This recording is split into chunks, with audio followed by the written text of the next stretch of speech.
And I am indeed in the meeting called. What?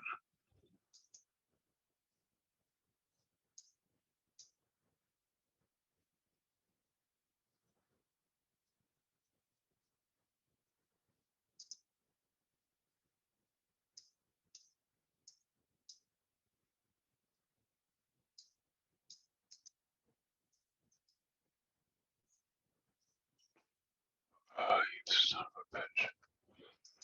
I just keep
Alrighty. John Footen.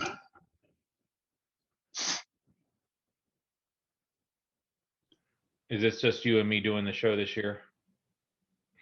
It seems to be the way things go, doesn't it? Hang on a second, let me get my camera going here. Yeah, I know. I thought I would join early. I'm between meetings, so Mache and Evan dialed in. I wasn't started yet, so now they're gone. But maybe they'll be back shortly. I'm actually really excited about this. Obviously, I didn't have a hand in organizing it, but this is just listening to us organize it is really interesting. Well, we'll see if what I made is what people expected. Yeah. So it took a fair amount of work to put this together, but I had some fun doing it too. How many registrations do you have? It's not too many. It's probably only 40. That's weird. Yeah, it's interesting. We had 62 in the last 12 hours just in our Cloud Media Club. So clearly people want to look forward and not look back. Cloud is hot. Cloud is hot. Yeah, it's only us old folks that want to do this stuff. I actually, you know that I went to film school, right? Same film school as Rick Singer. Yeah. Oh, really? Where was this? Which one? NYU Film School. Oh, well, Rick and I both were graduates from NYU. And Alec Baldwin, too. And Alec Baldwin, yes. And so you went to school with Alec Baldwin, and I went to school with Alec Baldwin. Oh, what? High school? No, college. Oh, did he go twice? He went to GW first, where he was international. What do they call political? Actually, sciences. I saw him at a NYU event 2 years ago. He was a speaker at an event 2 years ago, like an alumni event. And there's a lot of good alumni from actually Christopher Columbus, who directed like a lot of the Harry Potter movies and other what was that? Home Alone. Yeah, he's an NYU grad, and his daughter's an NYU grad, and they both came and talked. But anyway, my point in bringing all that up is I literally go back to physical film. I mean, it just that's where I did cut with a razor blade, and yet I'm also in the same lifetime doing cloud work. Well, me too. I mean, I still have a razor blade block here and a reel-to-reel machine, and I do cloud work. And if you look behind me, there's an oscilloscope in the rack, and but it's like, I'm excited about where we go too. But it's funny because you and I, and everyone else probably who joins this call know all the technologies in between too. So the other day, someone handed me a Windows 95 machine that they had some data on that they wanted to see if they could get back, and I got the damn thing working. Well, to get all the data for this, I went back to 1986 to pull data, and I have some 3.5 and 5 1/4 inch floppies. They're in a box from WEBE that I had to pull data from. And they weren't magnetically destroyed? Well, I wasn't able to get the floppies to read, so I ended up having to get the data elsewhere. But I had some CDs that I had ripped years ago that I had to find somewhere in this old stack and pull out and actually rip again and put them on my server so I could actually get access to them. I have some. I had to pull a CD drive out of a drawer because I don't have a CD drives anymore. I have some 8-inch floppies from my old Convergence editing days. Gosh, I didn't have 8-inch floppies too for my CPM 80 days. Yeah. I edited on a Convergence, and this is the other thing, is we all know model numbers that are entirely meaningless. Convergence 204. I edited on the RM440, the RM430, the RM450. Actually, the RM450 was my last linear editor. For offline. For offline. For Hi, online. Bill. Hey, Bill. Good to have you here. For online, I only ever use CMX and Convergence. I'm back. There you go, Bill. There you go. For linear versus non-linear, not online versus offline, right? I'm talking about linear online versus linear offline. Oh, yeah, right, okay. My only two linear online editing machines that I ever worked on were CMX, which was like an ATM machine, right? Do you remember that? Yep. And you would press the buttons along the side to set up your edits. I learned on a CMX my first editing. That's true. Yeah.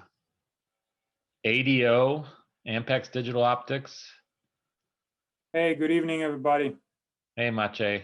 We're already reminiscing, and the show hasn't even started yet. Yeah, hopefully you will not run out of steam. So who can identify anybody in that picture? Wow, the guy on the right looks really familiar. Oh, in the top right? Top right, yeah. Yeah, he does. I thought it might be Jim Bean from 5, but I don't think it is. So is this one of the things you're going to do is call up old pictures you can't recognize everyone and see if anybody knows? Yeah, and I thought that was Dell Parks in the right, on the right in the upper left picture. But Dell says it's not him.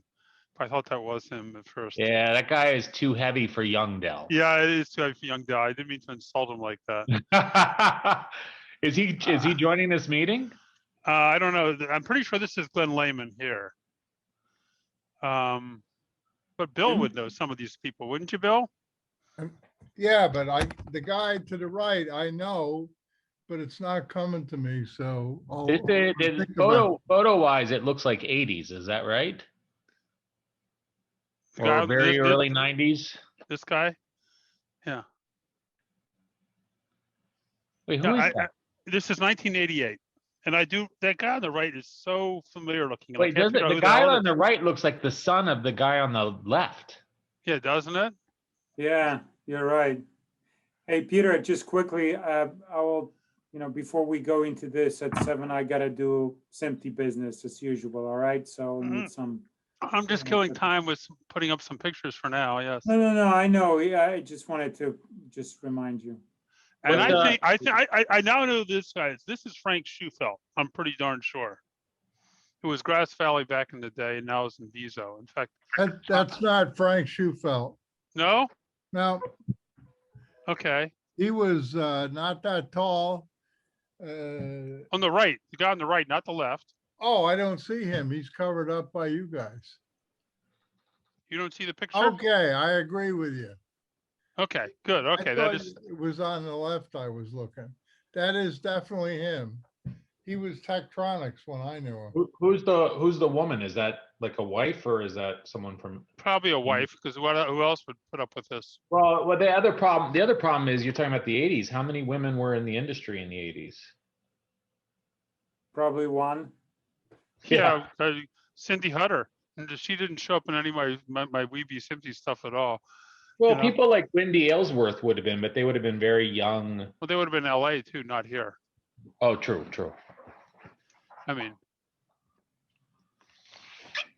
Cindy Zulsdorf comes to mind. She's LA too, or Reno.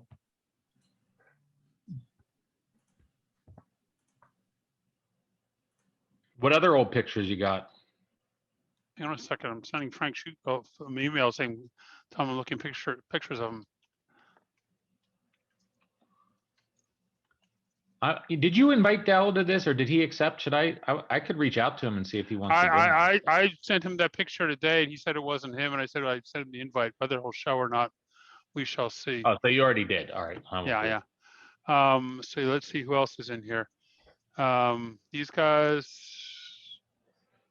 I'm pretty sure that's Glenn Lehman with the pipe, and that does look like Dell though, except he's overweight. But yes, that otherwise Yeah, that would be Dell. I remember young Dell. He wasn't that weight. No. No. And then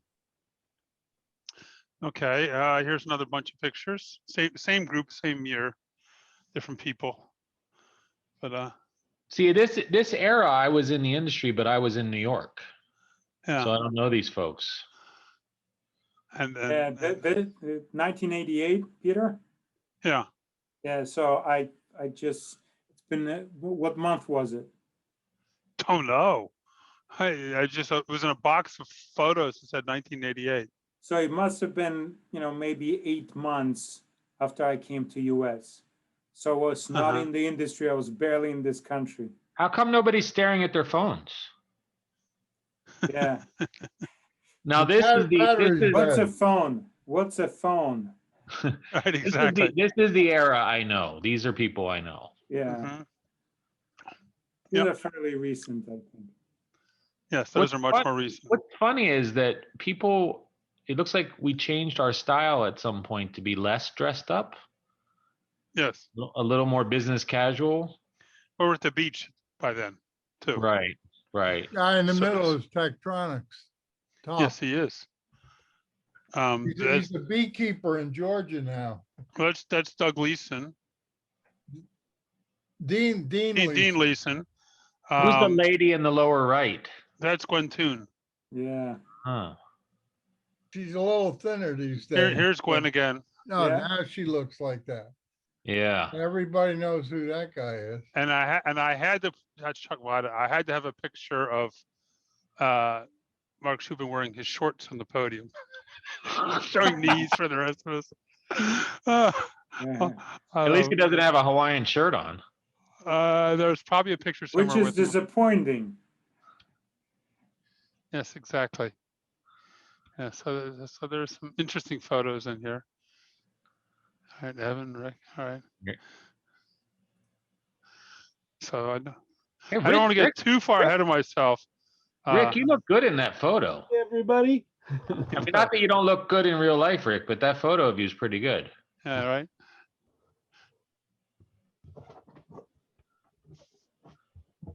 I feel like I was at that event, but I think all the bits by the bay looked like the same. Could you guess the year out of a given picture? No, well, No. yeah, I can from some small nuances, but they don't look that different. Yes. Well, we'll go. Okay, in this picture, what nuance tells you the year? That everything's washed out, so we hadn't put the blinds over the windows yet.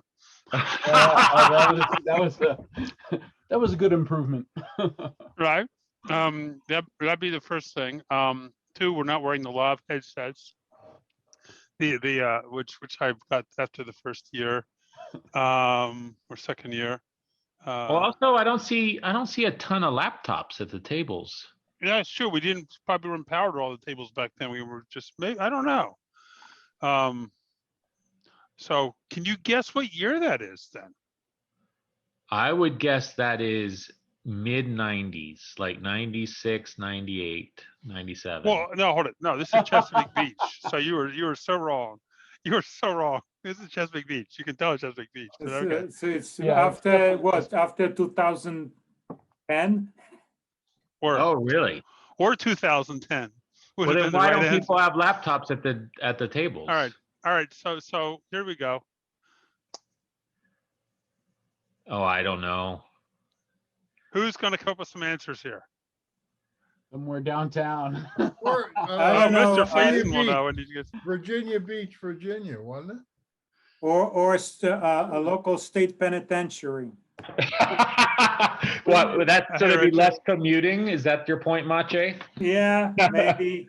Everybody's right there in there. Did you guys do WEBE at NAB headquarters? Yeah, I don't know. And Ed Dalton is joining us, and Ed will know everybody in the photos we just looked at. Really? Don't be so sure. I'm going to jump to those right now. Ed, good to have you join us. Nice to see you here. Hey, Okay. Can you identify anybody in these photos? I'll zoom in to make it easier. Yeah, this is a good one. Who is the guy on the right and the guy on the left? Because they look Yeah, related. so that's Jack Wood on the left. And Fred This is Wood. Fred Wood, his brother on They're the right. brothers. Brothers. I knew they were related. All right, They that's were good. both they were both colleagues of mine at Sony for many years. Wow. And the tall man there in glasses, his name was Al Audick. He passed away maybe 20 years ago from heart failure.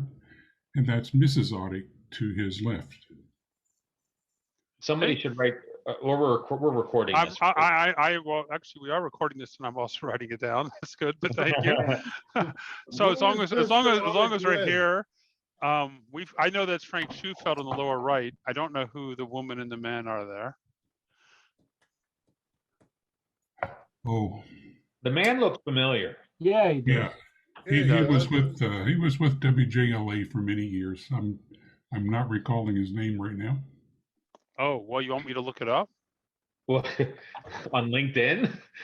No, I have a more efficient way of doing it than that. Come on. What do you take me for? The 1988 version of LinkedIn? Yeah, it's called a spreadsheet. So I'm going to tell you, because I have some 800 names here that were members of WEBE or showed up in meetings along the way. Wow. I did my work for this. So WJLA would be, I can help. I gotta learn how to spell first. John You don't know how to spell WJLA? John McCurdy, Doug Daniel, Cullen Baldwin. It's not Mark Alinghi. John Tollefson? No, that's not Might have John. been Mark Alinghi. Rudy. No, that's you not know Mark who it is? Alinghi. No. Mark Alinghi's Somebody said Rusty, WSA. thing. Doug Daniel. Yeah, maybe WSA instead of WJLA. Yeah. Oh, maybe okay. All right. So now, but that would be WDVM back then, not WSA. No, I think it would have been WUSA in the 80s. Yeah. Okay, that's true. That's true. It would have been. All right. So it's not Dave Lewis. It's definitely not Jeff Andrew. It's not Ben Kretschmar. No, Not Ron Peters. Not Rick Young. it might have been Alinghi. I'm coming back to that in my Yeah, feed. give me something. All right. Linky was shorter. Oh, you what? He is pretty And- tall. And the man on the right, Yeah. I know him, but I cannot recall his name. Henry Owen. No, I don't think so. No. Okay. Frank Schufeld's on the right, Ed. That's Frank Schufeld on the right. Frank Schufeld, exactly. Thank you. Tektronix. I knew that. I know from his Inviso days. I recognize him there. Okay. I think that's Glenn Lehman on the right, isn't it there? Glenn Lehman, right? Yes. Yeah. Owned tugboats, I think. Wow. I don't I think he had a tugboat. All right. One of the few guys that smoked a pipe in our day. Yep. Yeah. How about the guy in the middle? Isn't it Ron Peters? No, I don't think No? that's Ron No. Peters. He's a sales guy. You can tell by the suit and the way he's got his arm around the other guy. Could be. I know it, but I can't remember it. And the guy on the left looks Jesus. strangely familiar too. All right, and we'll try one more round of pictures. Oh, this added 2 other people to it. It's And I- Ron Peters on the right, definitely. Oh, that is Ron Peters. Okay, yeah. That's why I couldn't remember. All right. Now it comes to me. And I can't read the label on the guy's jacket on the left, so I don't know. But that could be a young Glenn Stansbury, maybe. Maybe. The one on the left is John Bissett. He Well, that's worked- John Bissett. Okay. Yep. He worked in radio mostly. All right. People are coming in. We are while we're waiting for people to join, having our colleagues go through some of the pictures I found in a box They go back a ways. So one more round of pictures, see if anybody knows anybody here. Yeah, well, up there on the top left, that would be me sitting That's beside, you. There you go. sitting beside my boss I'm there, glad you recognize yourself. That's good. sitting What year beside was my it? boss there, Bob Rosario. And That's- the man on the right in the gray suit is Kerry White, W-I-G-H-T. What year was it? 1988. Yep. In the bottom left, that's Otz Klaus there in the light colored suit. Oh, And Otto Klaus. King Harrison to his right. Where's Otz? I know him. In the On white the- suit. Bottom left in the middle. Hang on. I'll give a zoom in for you. There you go. Yeah, there he is in the middle. Yep, that's him. And that's Frank Brewery, right? To his, maybe. I don't know. That doesn't look like Frank to me. No. I did know Frank. Maybe not. Yep. Yeah. Definitely King Harrison to his right. And Yep, King yes. Harrison. And And- John used to, the guy next to him on his right, he worked with me at 3M. And can't remember his last name, began with an H. Oh, now you're going to look at last names, are you? his face is very familiar to me too, but I can't recall. He the name. married a lady at Data Vision and they went to Alabama, or I mean to Huntsville. He worked at 3M with you? He was 3M. Well, he was at Data Vision and then he was at 3M and then joined Data Vision from 3M. Huh. But it was 3M then. Yeah, I don't have But it was in but- Gaithersburg. So what became of Frank Brewery? Frank passed away about a year ago. Oh, wow, okay. I reached out to his I called his number, left a message, and his son called me back the next day and told me he had passed away about a month before I called. Yeah. Yeah. Okay, so now that we've gone through all that, it's a few minutes after. Are you ready to start the thing, Mache? I will give it another minute or two. Oh, okay. We're at 18 people, so All right, we'll get a few more maybe we people to can- join here. Good to see you all, though. This is fun. By the Chance way, to that was- reminisce. That was Colin Parkhill in that bottom right photo. Oh. Okay. Many years at RCA. Mm-hmm. Was he in Camden or was he a sales guy? He was in television camera engineering and product support. Okay, that must have been Camden and Bill Triple and those guys I used to call on. Hey, Bill, you want to tilt your camera down a little bit? Or I'm trying to get hooked up. there we go. There we go. Sometimes you see people go through an entire meeting looking really horrible and you wonder if they're looking at themselves at all, you know, that they don't realize they can do it or something. I'm No, here I- to see I all just you guys. Bill. I look really horrible all the time, just naturally. So Ed, is that you staring at this rack in the middle in the white shirt? No, I'm not in that Oh, picture. okay, That's all right. the man in the white shirt and the black tie. He was my boss. His name was Bob Rosario. He Oh, was, that's okay. He does look like you.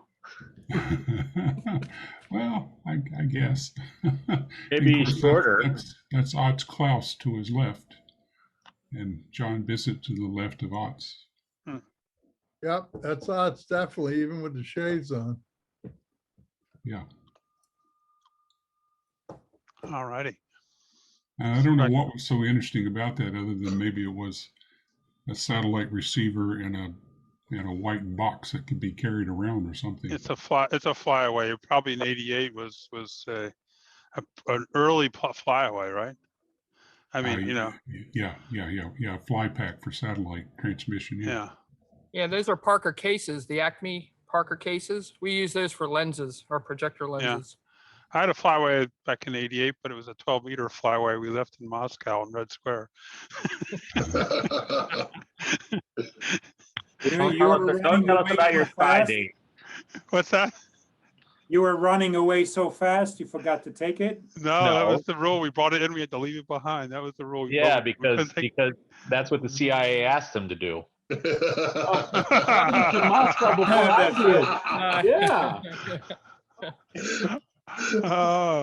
We're gonna rewrite some history today, aren't we? All And right. surprisingly, Yes. the transmitter was still turned on. Who knew? Right. All right.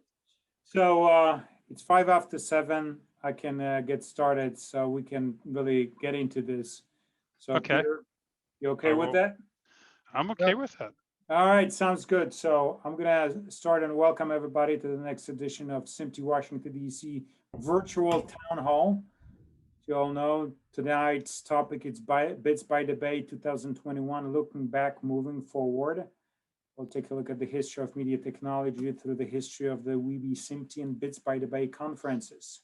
But before we jump into this, we'll have to do a little bit of SMPTE business. So hello, everybody. For those who don't know me, my name is Maciej Ochman, and I'm a SMPTE DC section chair, and I'm with Corporation for Public Broadcasting. Tonight's presentation is made possible by Peter Wharton of Tag Video System. And I thought James Snyder was also involved of Library of Congress, but if he's not, so a big thank you to both of them. So tonight's presentation is also recorded, and I will use shamelessly this material to promote SMPTE. I would like to mention that SMPTE 2021 section elections were concluded. And thank you to all of those who voted.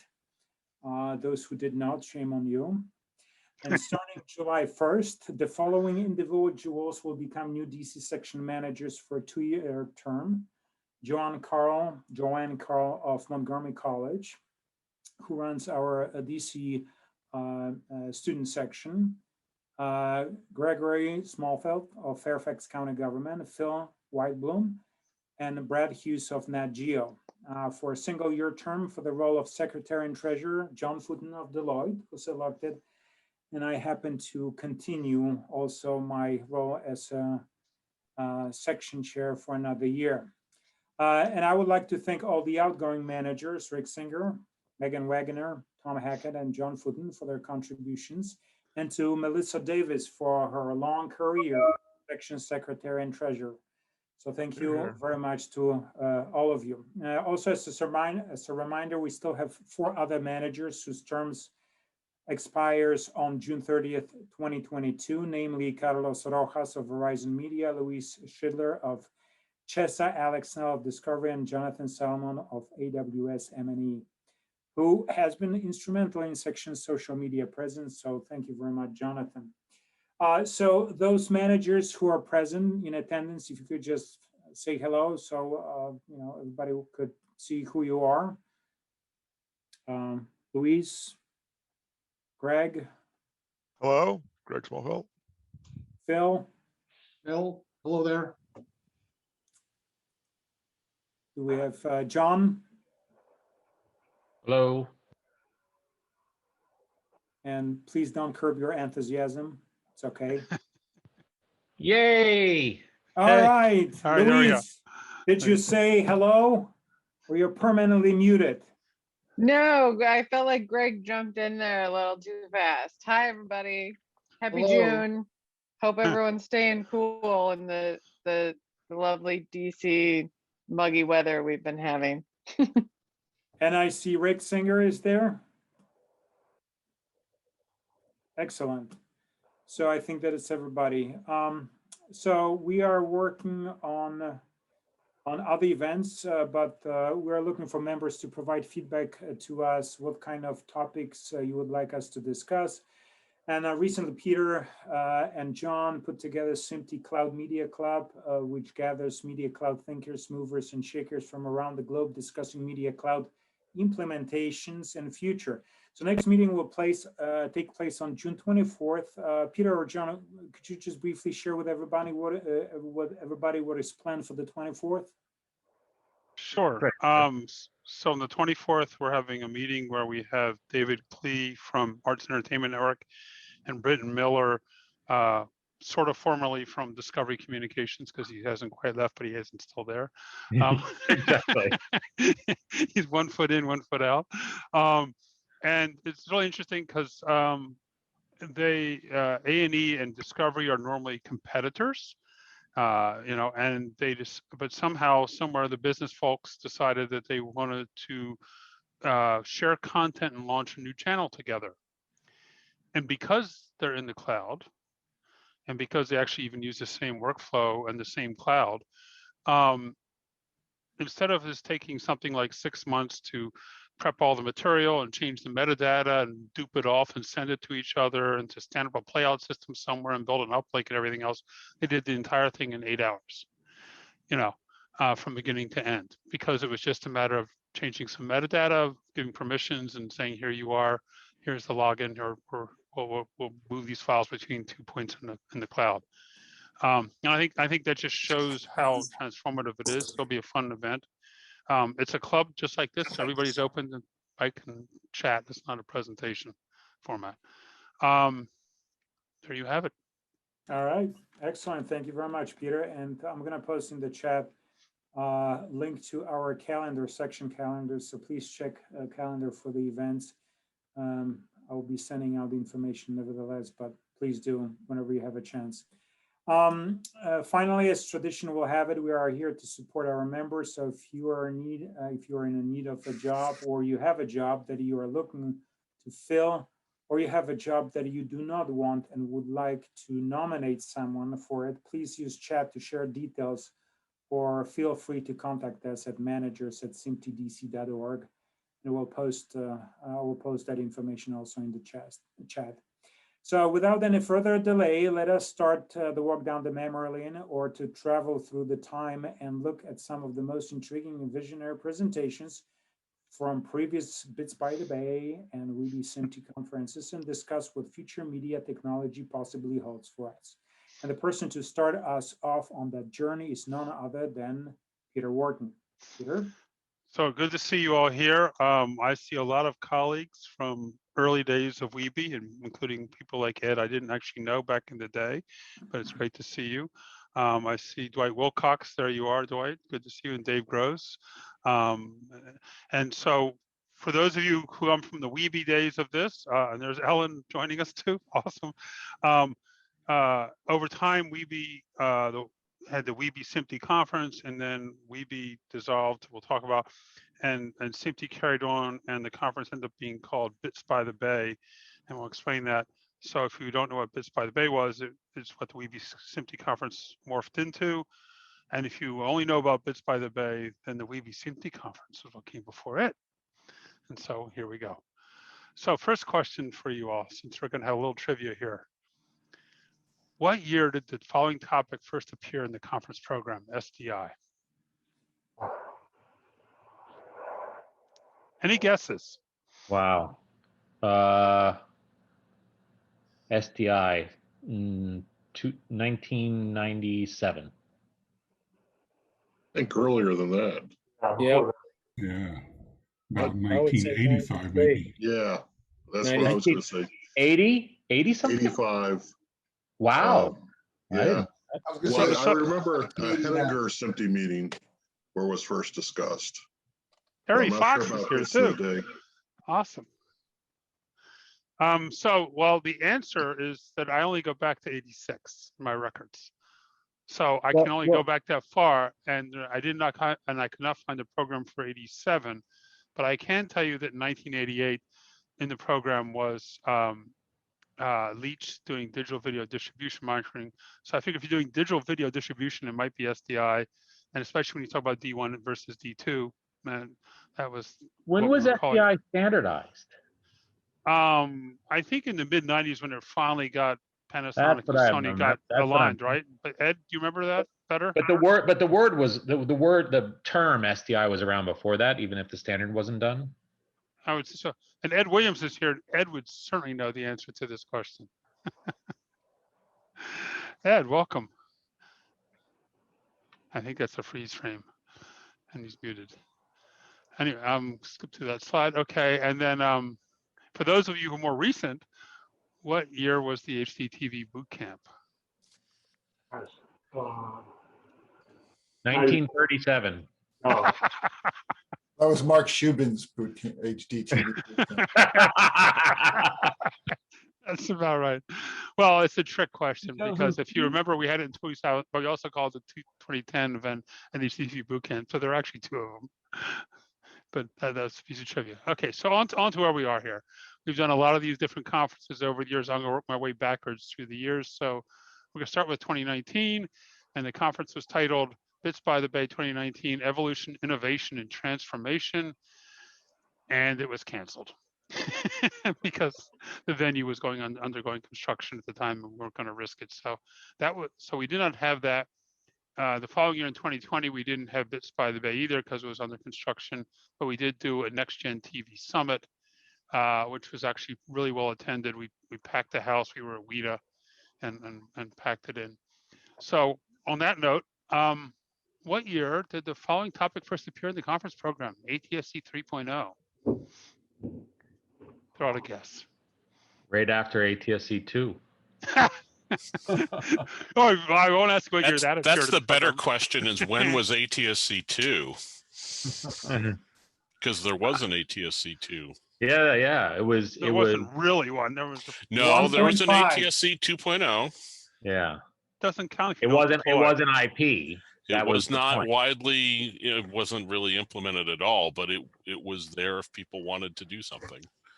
Anyway, all right, the answer was 2014 from Sinclair. All right, so the next year. That's earlier than I expected. So, and here's a trivia question for everybody. What do Mike Simon and myself have in common? So we can talk about in public? That you can talk about in public, yes. You live in the same town? Not dirty. No, we work together on the same project. DTV Express. Very good. What else would there be? So 2018. Okay, go ahead. What was the correct name of the project? HTV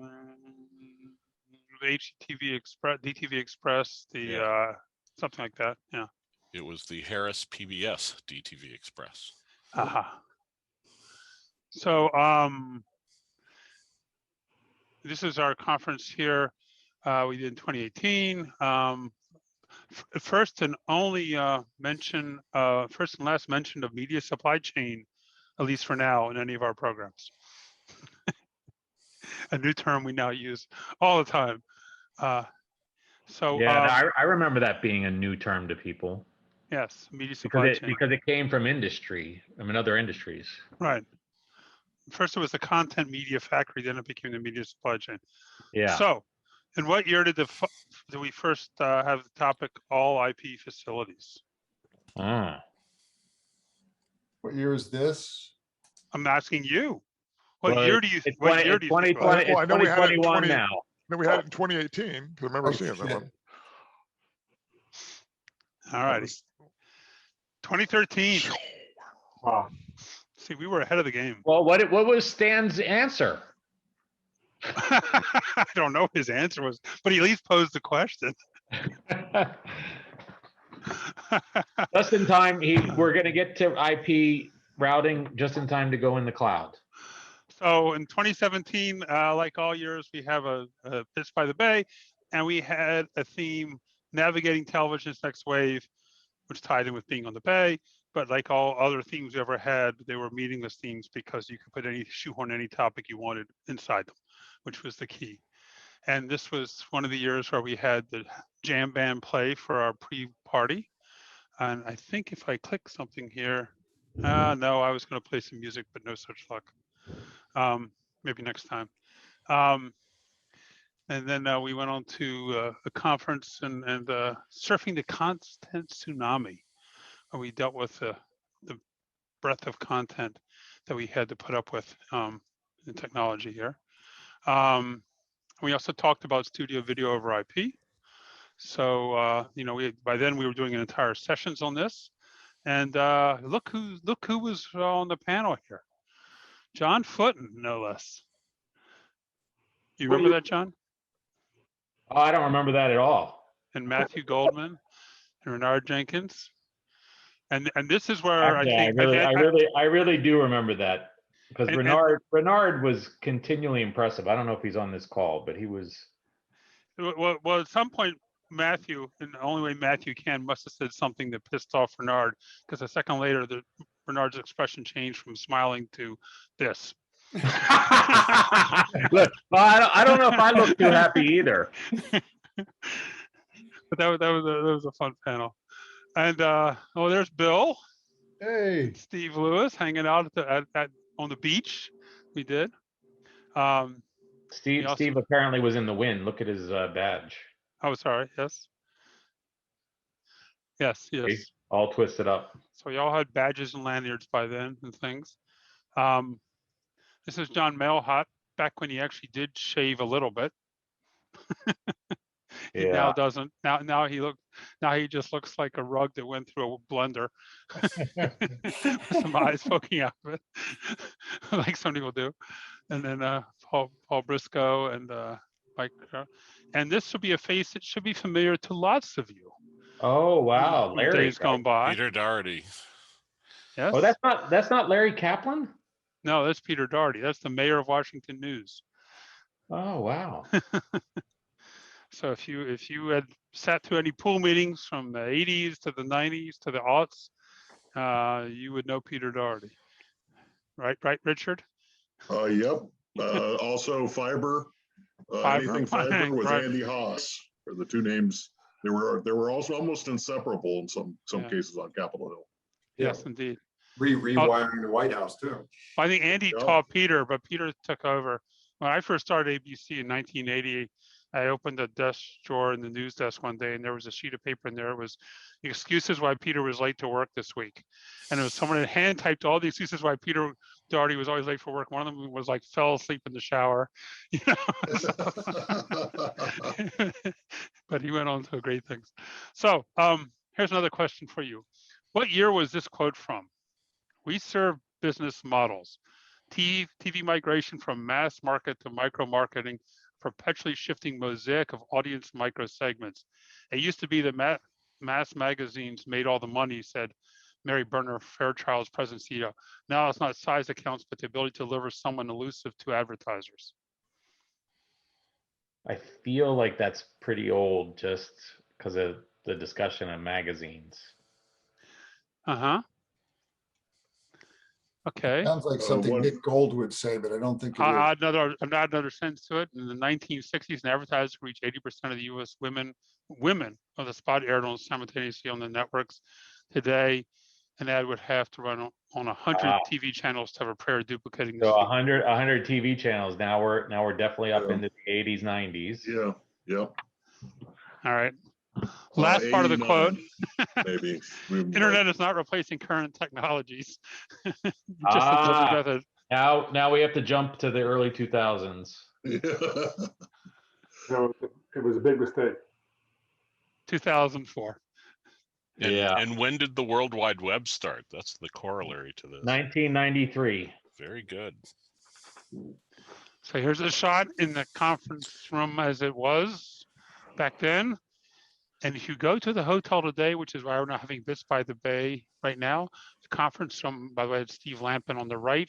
And then for those of you who don't know from early days, would be the gentleman on the left in your picture is Bruce Wall, who in addition to being at NPR, is also the mayor of the town.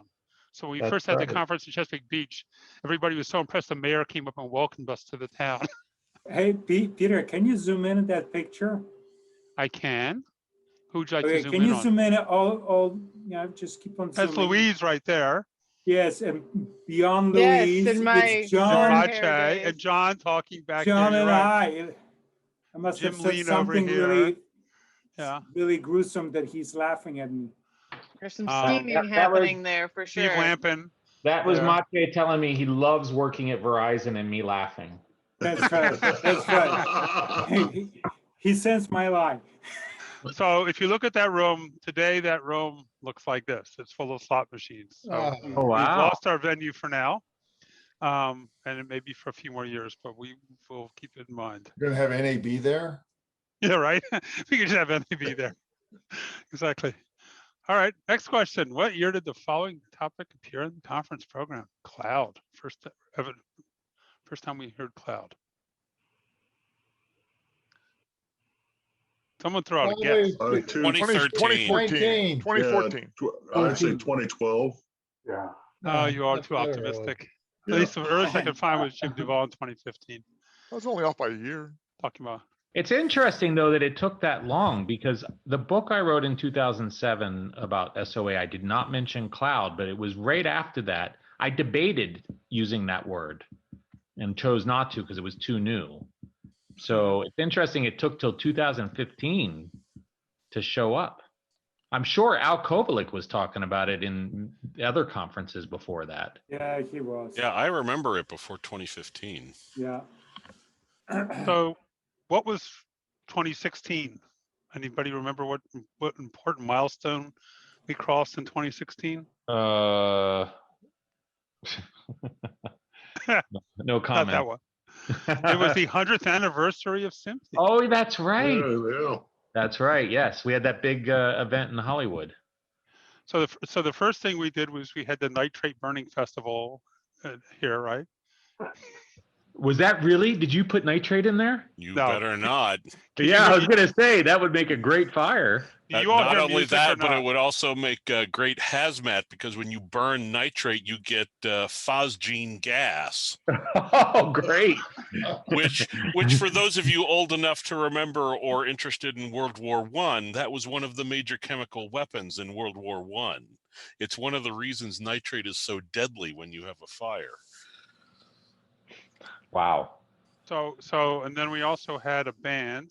Sorry, I'm getting to the band here. Can you all hear music, or is it just in my headphones? No, your headphones. It's just in your head. It's just in your head. Not even in your Peter. headphones. Anyway, we had a band play, and then they also sang to the theme of Herb Alpert's "This Guy's in Love with You." What was it? SDI must die, I think it was. I'm SDI, and SDI's in love with you. Because it was the end of our SDI days, right? And we had so anyway, so that was the program there, but I will see if I get some notes for you here. We talked about using COTS hardware back then, and SDI to Ethernet and live content. SDI. Yeah. And Barbara Lang graced the presence, the head, executive director of SMPTE, along with Tom Hackett, who's not here, but on the call, but who was our SMPTE chair at the time, and Bruce Waller, mayor.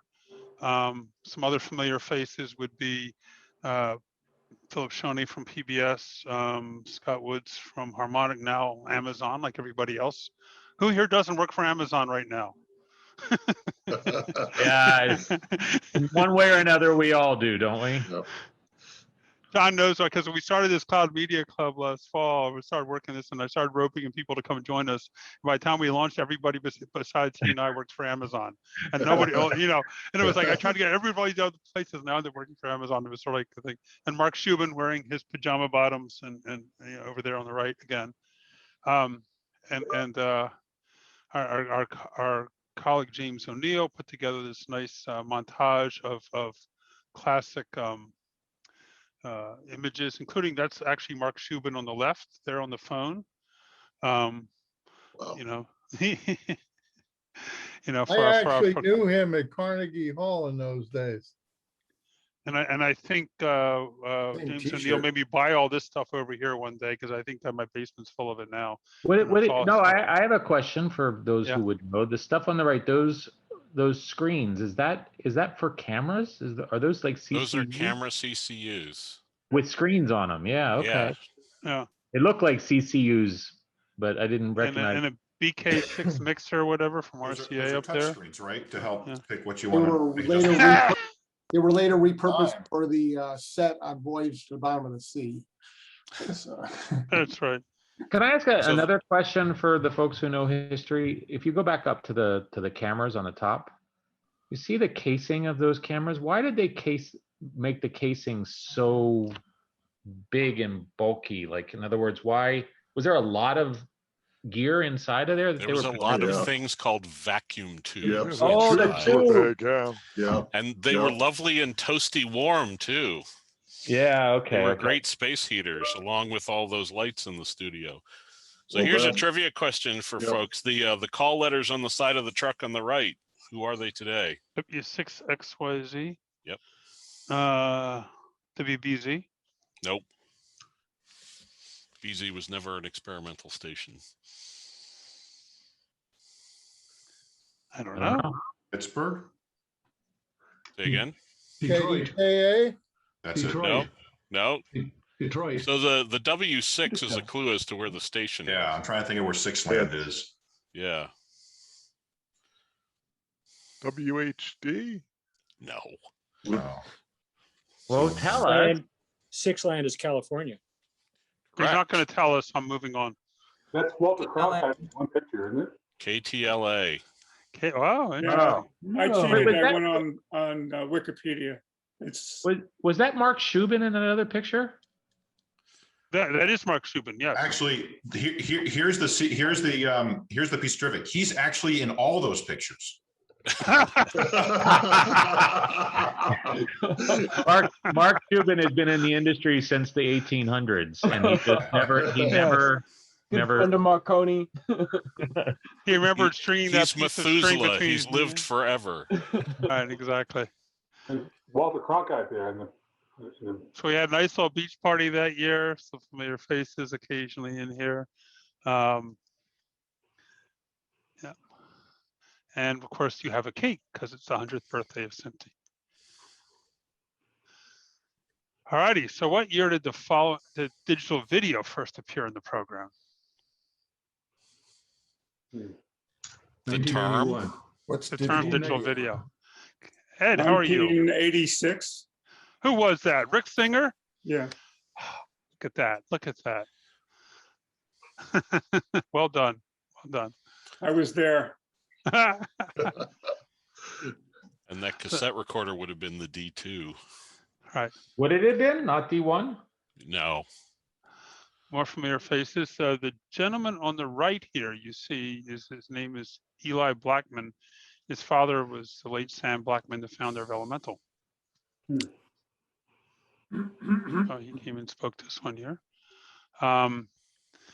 More familiar faces. I don't think we have Chuck Mata joining us today, but I can have him join us Yeah, virtually. he was here earlier. On the call? Oh, no, there he is. I'm There he sorry. is. There he is. Yeah. And then there is Who's that guy on the left? Yes, Hugo. He's not happy to be there, whoever he is. Peter, you're not. That's because the guy. That's because the guy on the right's holding up the USB key, saying, "I've just given you all a virus." See, and I'm going. You did what? remember that? That was right before I spoke. He spoke right before me, so I referenced his speech. So, speaking of you speaking, this is a slide from your presentation. How prescient must you have been to realize that this wasn't about technology at all? This was 2015 and 1 year before you know what. Yeah. Yeah. Welcome to our world. Yeah. Right? And so here we are. And this is Harvey R and everybody having a good time here until they found out the bar wasn't open bar after all.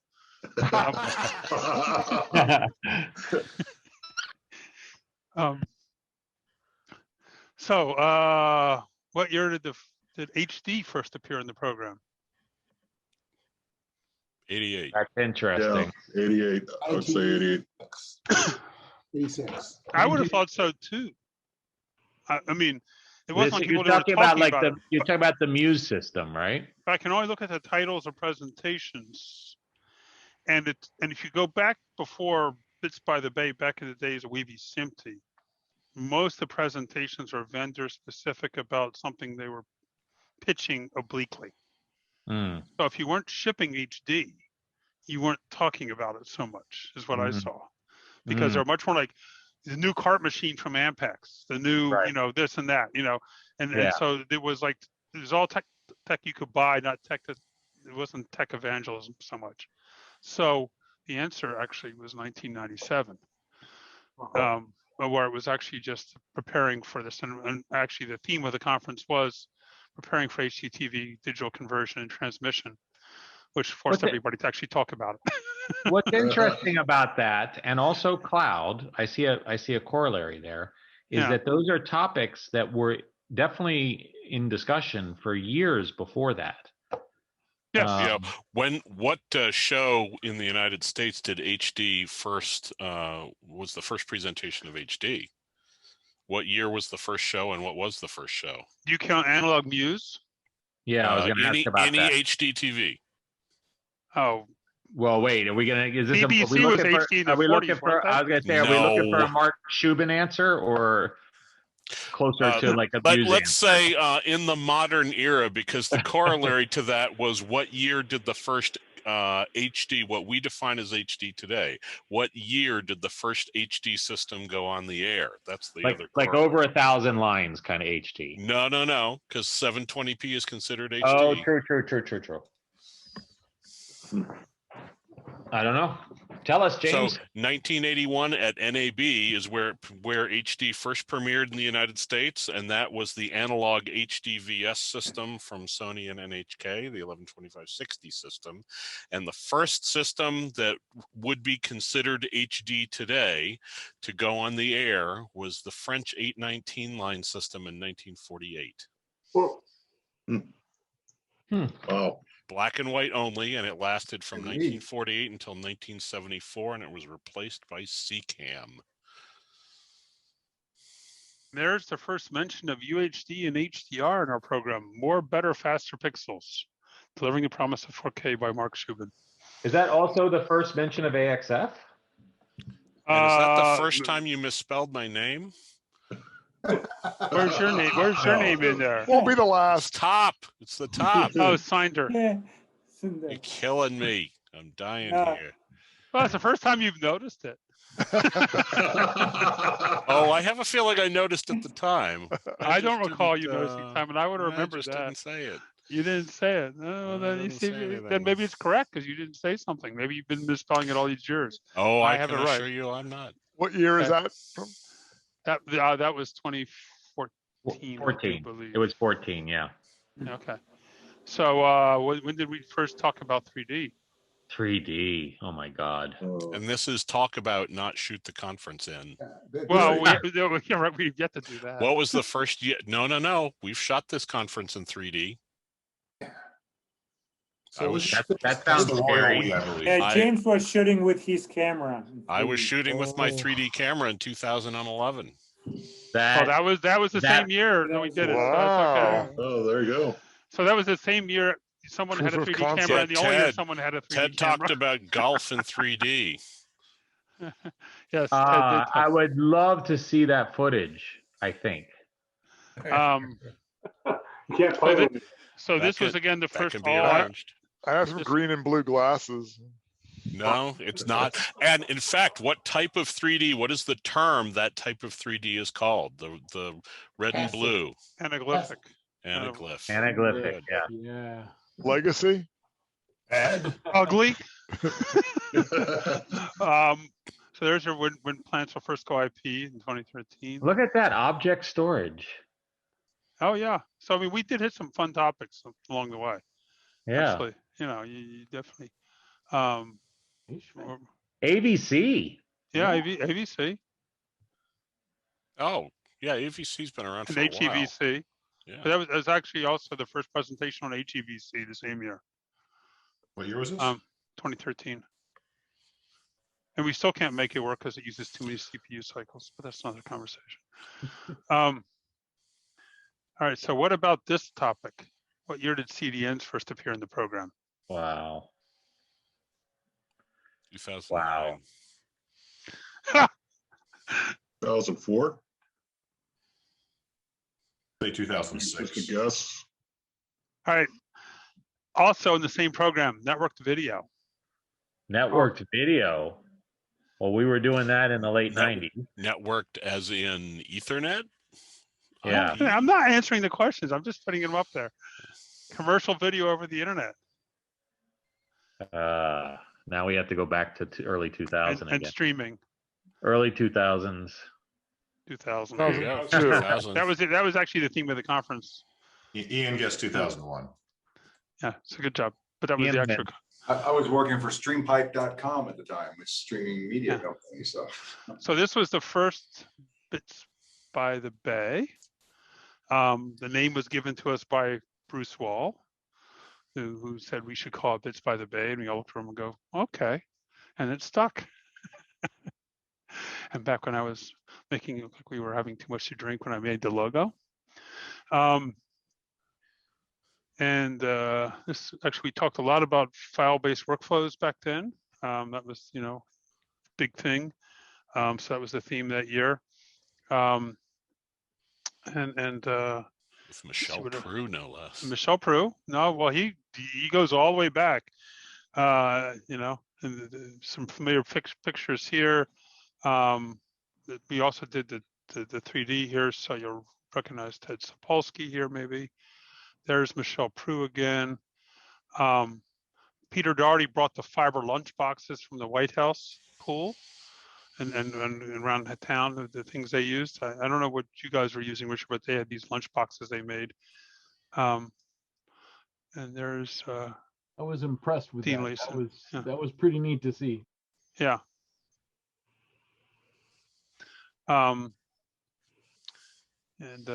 Jay Adrick. Some more friends, and Jay Adrick, yeah. And there's Graham Richard. Jones. You're hiding in there. Yep. There you are, talking to who was Carl? Who's your colleague? Doug Just Keltz. retired. Doug Keltz. Thank you. Yeah. And Graham Tim Jones Canary on with left. Graham Jones. Okay. All right. Next question. What year did the 5.1 surround sound audio make its debut at the conference? 1999. Bingo. Okay. And that is correct. We'll come to that one. All right. So 2010 was our first event at Chesapeake Beach. Started with a pool party and a conference. It was also an HDTV boot camp. And that was the room back then before we had shades so you could see the projector. We didn't know about that at the time, planned well enough. We fixed that. There was the gang of thieves who showed up. You should be able to identify a few people in here. Eric and Tom and James and Pete Putman and Graham Jones. Me, And Barbara. Bob. No, I'm muted. Bob Natwick. Yep. Bob Natwick, yeah. Yep. Don Lockett and Bruce Wall. Yep. Okay. And there is a young-looking James Snyder giving a presentation. Oh God. Look at that enthusiasm. When he was clean shaven. Yes. Yeah. Where's your camera, James? Where are you hiding? Peter, zoom in and let's look at James' last name. Yeah. Look at James' last name, please. It says James. Oh. Yes, exactly. Remind me, who was this gentleman here whose name suddenly escapes me? Peter. This you're- guy. Oh, yeah. Well, Lee, Warren Lee, is that right? Warren? Yeah, that sounds right. Yeah. Okay. I think so. Okay. Who was with government doing some news agency? He was there. Army television Right. at the time. Yeah. And okay. Chuck Mata and Gwen Toon and Kevin Beverly from Army Television also. And there is Mark Shubin, as always, wearing his shorts on the stage. The first time I saw Mark Shubin, I have to tell you this story. I was at NAB at the PBS TechCon. And I'm sitting there outside the meeting rooms looking at something. And I see this guy walk by wearing just that and sandals with no socks. And I'm thinking, huh. And his beard's down to about his waist at that time of year. Yeah, you know, and his khaki shorts were scrunched up on the inside of his butt, as he walked by. So I'm looking at this guy, just thinking, oh well, he doesn't belong here. He's going to get, the staff will come escort him out any minute. And I see him walk in the speaker ready room, and I'm thinking, okay, this is going to be fun. They're going to call security. And now next thing I know, he's being escorted to stage, and I'm like, what? And then he gave another amazing presentation. And then he gave another amazing presentation. And you realize what Mark really does is give us all license for whatever the hell we want when we go to these events. Because if he can do that, you can wear anything. So he gives. What is on the podium there? Is that a camera or? That is, I think, somebody's like audio Zoom recorder on a recorder. tripod. Zoom recorder on a tripod. Yeah. It looks like a Zoom H2. I bet you it's baboons. Before cell phones, you had separate devices for recording audio. Wow. Yes, that's right. Tell us more, old man. All right. All right. So here's the question we started with earlier. We didn't have enough old timers in the call. Before Chesapeake Beach, where has the WEBE SMPTE conference been held? There's more than one correct answer. The only one I ever went to, which was Hagerstown. The last one was Hagerstown. Man, that was horrible. How about Ocean City? Ocean City, Hagerstown, Virginia Beach, Rehoboth, Virginia Beach, Rehoboth Beach, Williamsburg. Only one missing so far. At Virginia Tech. No, Hagerstown. Hunt Valley. Hunt Valley. We had it 1 year up there at Hunt Valley next to Sinclair. And and after we finished having it there, the hotel could never give me a bill, so we never actually paid them. And then the roof caved in and the hotel closed, so that solved that problem. Honestly, the name wouldn't work, but I'd love to do it. It's the only time we ever had a WEBE SMPTE conference where a $12,000 bill never got paid and nobody cared. Look at that. All right, Evan. Yeah, you've got all this stuff. Everywhere we have a conference, the hotel closes. There's a theme going on. We're a tough crowd. All right. So this is our first HCTV boot camp. The first thing we did after, we were kicking analog television to the curb. I don't know when I built all that animation, but there it is. WUSA. Yep. And James the event Snyder, our colleague here, basically rehashed the DTV Express with a couple add-ons. So we also had Larry Thorpe and Carl Kuhn and Michelle Prue adding some more additional content to the program.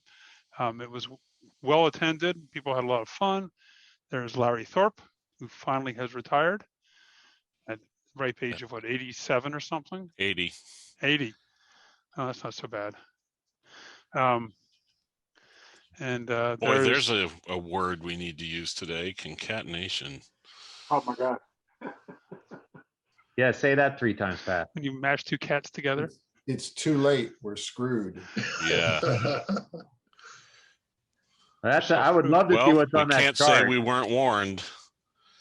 Clearly, Red's winning in that previous chart. Yes, well, whatever red is. In MPEG, it would. red is running. I thought that was Pac-Man. So 2006, we did not have a conference. We did do a tour of the Discovery facility, which was Sterling facility. So anybody know what all of this stuff is? Anybody remember any of these things? What is that? That would be called videotape. You're hurting James's feelings now. That looks like D2 and 3/4 inch. Was that 3/4 inch? I think those are all. Those are all betas of various types. But right over here, there's also a Storage Tech robot. Yeah. That's why Alan Bender is there in a red shirt. Little green IMX tapes. Yep. 2005. Remember patch bays? Well, there are no patch bays in that picture, but there were in the one before, I guess. Okay, patch bays. No patch cords though. What's the point of patch bays without patch cords? It's normalized. Made the patch bays. So all I have for the 2005 in Hagerstown is that. I have no program. Apparently that wasn't a great meeting. That's what I keep hearing here. Well, Hagerstown was not exactly the most. It wasn't place a for great fun. spot. No, it wasn't any place you really want to go What is afterwards. Cash Bar question mark? Yes, there you go. It means they would surprise you. And the other thing is fits and starts setup. It's like fits and starts. Do we charge them? Do we not charge them? I don't know what fits and starts are, but I think that's sort of like fail fast back in the day, right? What's the name of the sound company? Okay. 2004 was the theme was multi-channel DTV.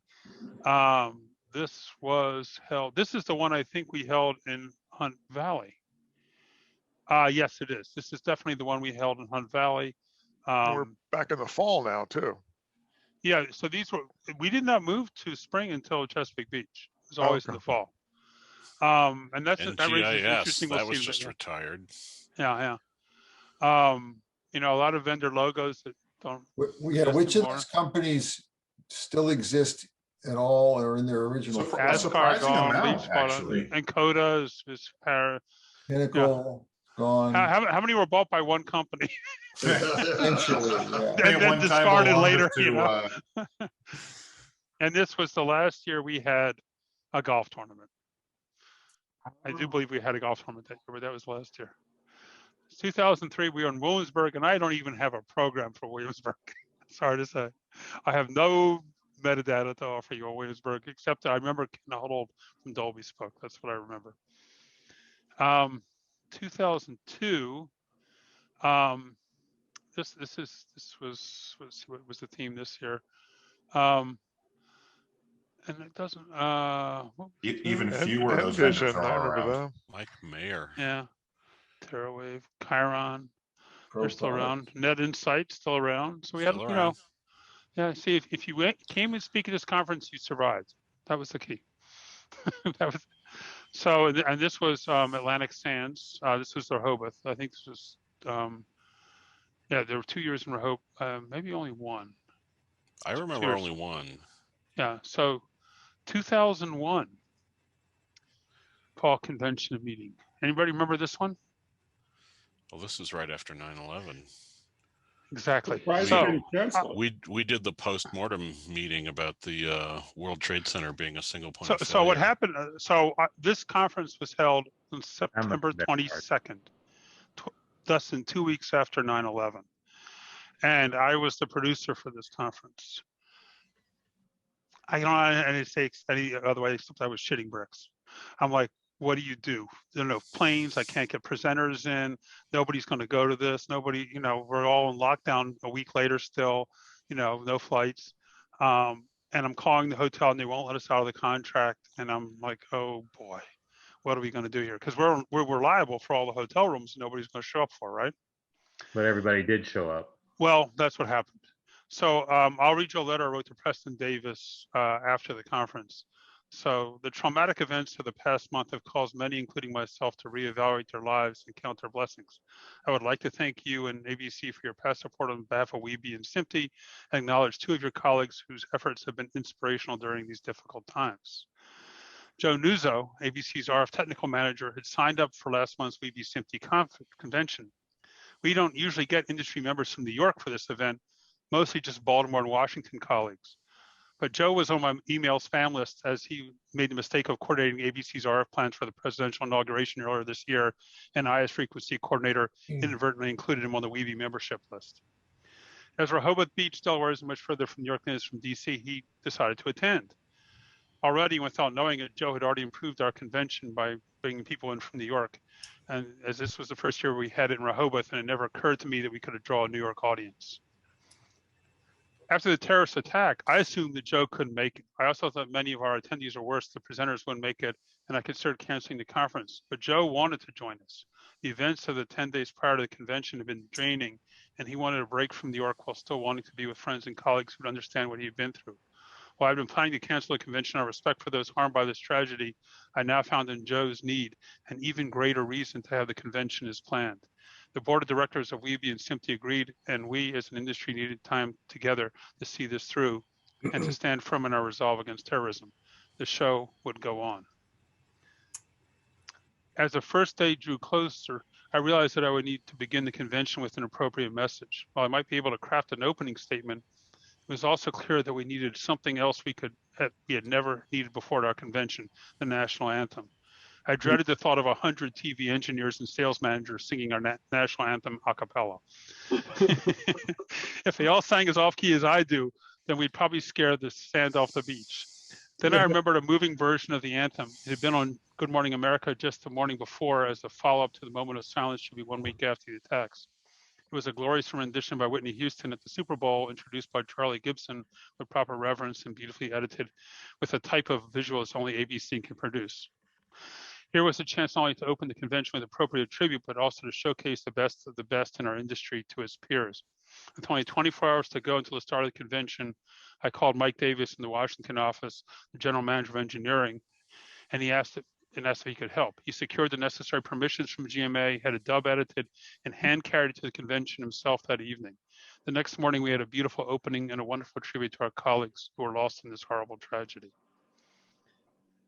Producing this convention is always a challenge. Making it work 1 week after the World Trade Center adds a whole new dimension of difficulties. Several presenters couldn't make it, mostly because of travel problems. I had a few backup presenters who helped me out, and all was okay except for the last presentation at a convention for which I was having a hard time finding a replacement. I wanted to have a discussion of the events of the week prior. How prepared were the news organizations for an event of this magnitude? What was the extent of the damage to the broadcast industry in New York? How would they deal with it? And what would be the impact in the future? Could we have survived without 2 gigahertz microwave?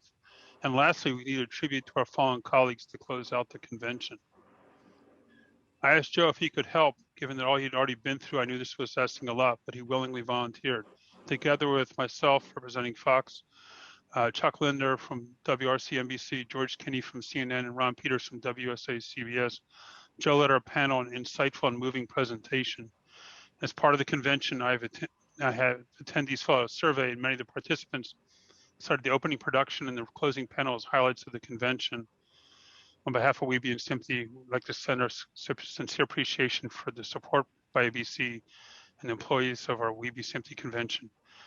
Their efforts turned our convention into something extraordinary, and I can't not thank them enough. It's amazing how 20 years later, how that still sombers, us all. Hey, Peter, this is Carl. I like to share my story. I was supposed to be doing transmitter training with my mentor, Tom Freeman, to the guys on top of the World Trade Center on September 11th at 7:30 in the morning. They canceled the Thursday before, just by luck. Wow. Absolutely. I would have been there at 7:30 that morning. I don't know if anybody else experienced this, but a couple of years later, we went on a tour of the museum, and you turn a corner in the museum, and there's the base of the tower on the World Trade that had been on the World Trade Center, and that was one of those kick you in the stomach moments. I was helping to stand up. I was helping to stand up New York One that day. The new system at the Chelsea Market. I was working the intake department at Reuters Television that day. I got called in early. Yeah. So I was a lot of bad raw footage. I drove into DC that morning, heard the news break as I drove over the South Capitol Street Bridge. As I was driving down Independence Avenue, I saw the big black cloud out the left side of my car when the Pentagon got hit. I went to my office down at 21st and K Street, and was watching the news as it all unfolded. And I called up Fox on Capitol Hill and said, "Do you want some help?" And he said, "Yes, come in here." And I thought I'd drive, and I went out, looked outside, and the streets were like it had snowed a foot, and nothing was moving. The city was just total gridlock, and your cell phones didn't work.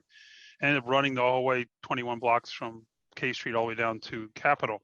What was interesting to me was everybody had on WTOP cranked up listening, and I could hear the news the whole way I ran down there.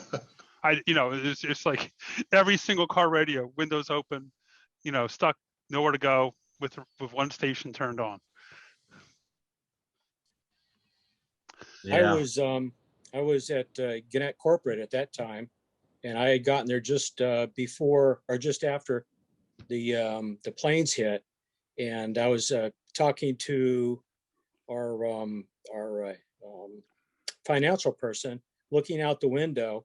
And if, I don't know if you remember, but Gannett was in Roslyn at the time and actually saw the plane hit the Pentagon and the big, and you were talking about the big red and black plume of explosion. smoke. Yeah. I was, okay, go ahead, Terry. I was just going to say, we were concerned since we were so high up and so close to National's landing zone, we ended up all hightailing it. All of broadcast division ended up hightailing it back to Channel 9 and spent the rest of the day working, helping them. So I was running Sony's government division at the time, and so it was my group took care of all the government video operations, U.S. government worldwide, and I turned to one of my sales guys and I said, "Hey, where's Wes? Wes Wong was with the FBI. In fact, some of you may know him, and we tried calling him on his cell phone, and he picked up, and we could hear him muffled, and then it cut out, and that's because he was buried underneath the tower. It fell on top of him. Wow. And he got out, and he's the one that pulled out the chaplain. The got out. Wow. The question is, why would he pick up his phone in the middle of that? So, but he did. I mean, and it was a very strange. We didn't know he was under there at the time because we couldn't. He was too garbled. But we found out, a few days later when we spoke with him. And then the rest of the time, the New York City Fire Department, their equivalent of combat camera, their video crews that document all this stuff.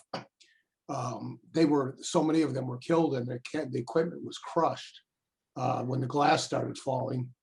And and then New York was on a complete lockdown, as you know. And so we had all this equipment at various places inside the city. So we spent the next days just moving equipment over to the New York City fire marshals so they could continue on doing their part of their mission. And it was quite a time from a whole different perspective. So the year before, time to move on to something happier. Yeah. Moving right along. Streaming media data services. Thank you for your reminiscence. So absolutely. And one thing that we don't do anymore, but certainly the party I throw at my house is a tradition that follows on to a much better party that came before us, which was the Wiltronics Hospitality Suite, the legendary Wiltronics Hospitality Suite, where Dwight and Ellen would have an open bar in a hotel room. And one of the requirements on any hotel you went to was that they had to allow that, and they could, not charge you $400 for a bottle of liquor. They had us to bring it in. So that was great fun. This was 2000? This was so at the Sheraton we did this. Yeah. The 2000 convention was on streaming media. By the way, on a previous one, I noticed the one that before you started the 2001 one, I noticed that there was central casting. Yes, central casting was a theme. Actually, before then, I think maybe 2001 was the first one that did central casting. It may have been. Yeah. Hey, my company streampipe.com is down there under Internet Content Delivery Network. Yes, well, Mike Mayer was the section. He's actually, the one he took me from ABC with him over there. Right. Yes. Or steam pipe, as he often spelled it. Yeah. Technologies for video over ATM. Yes. ATM. Boy, yeah. That brings you back. Yeah. What does ATM stand for? And look, a Java-based control system. And video over IP networks. That was iControl, yes, the Java-based control system. Asynchronous transfer mode. Very good. So this was the second year. Look at it. No, I'm sorry. This is even more exciting to me. Look at the Omnion one, IEEE 1394 to network video, because that was Omnion's big thing, right? Yeah. Well, there's also Karsten Bauman talking video over IP networks. So this was when we started pushing a lot of this interesting stuff here. But we really were looking for video over IP in this particular conference in 2000. So it was an interesting forerunner to a lot of what we talked about. I apologize, some of the presentations are a bit out of order, but Saturday was all about internet streaming, really, web streaming. And CDNs, there's your first web streaming in 2000. Yes. Sure. So it's really interesting because, of course, YouTube started when? 2004? No, earlier than that. Yeah, but real video existed by then. I mean, well, I remember YouTube being acquired by Google in 2007. That year, I know. Well, what StreamPipe was we placed encoders at teleports and did encoding where the video was actually being brought in via fiber and satellite at the time. So we got the first mile of the acquisition down. It was the delivery that we had problems with because nobody had broadband in their offices.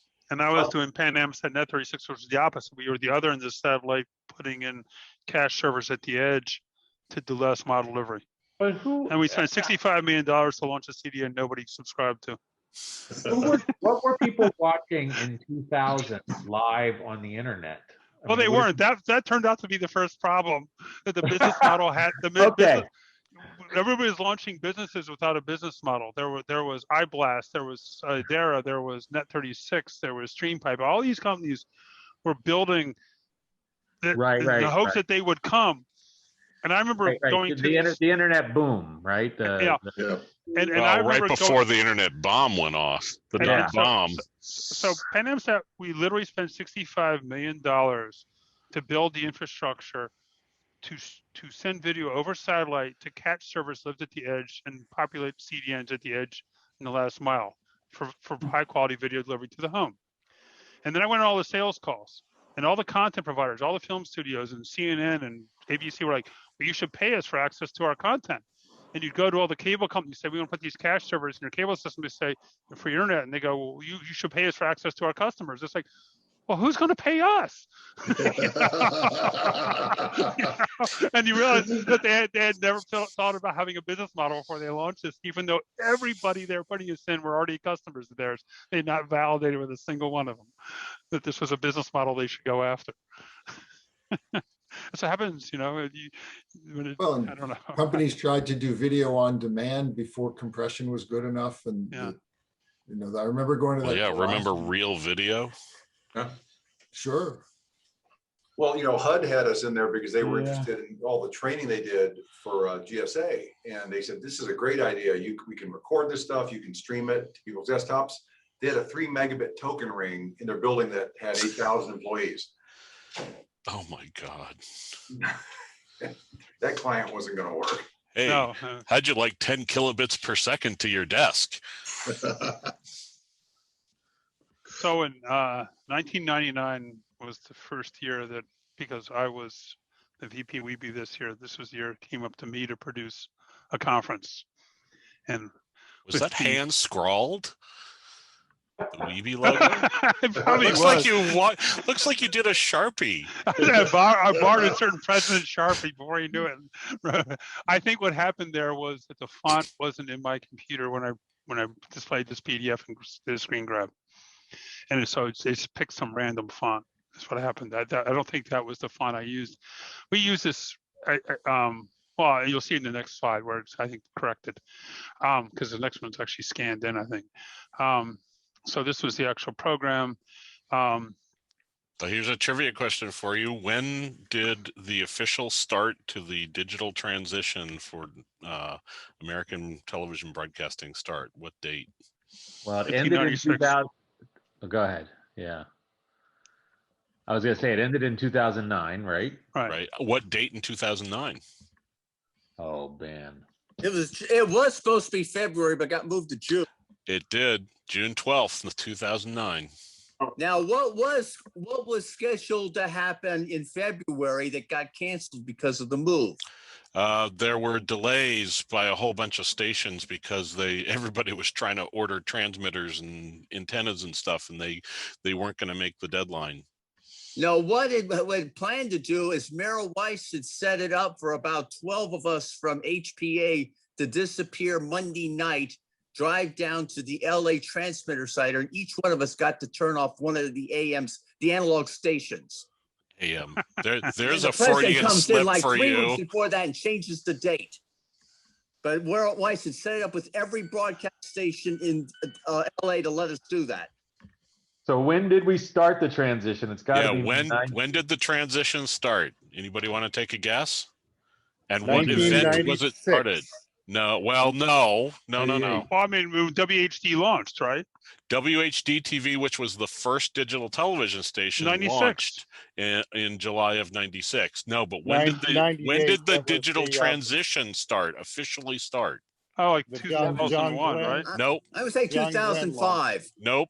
2098. Nope. 97, 98.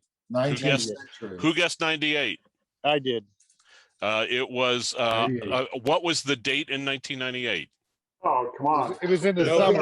It was nope, not in the Give it summer. to him, James. Just give it to him. In UTC or Eastern time? Did you want that? Well, I was in Pasadena at that time at the SMPTE annual technical conference because October. It was October 28th, 1998, and it was the John Glenn Space Shuttle launch in HD that was the kickoff event. Wow. Interesting. Okay. Just like NASA launched the first 4K channel, sort of. Yeah. It was actually shot in analog 1035i, but we don't have to say that. So this is the first time I produced this conference, and I was very nervous because I didn't know anybody. I didn't know how to do this.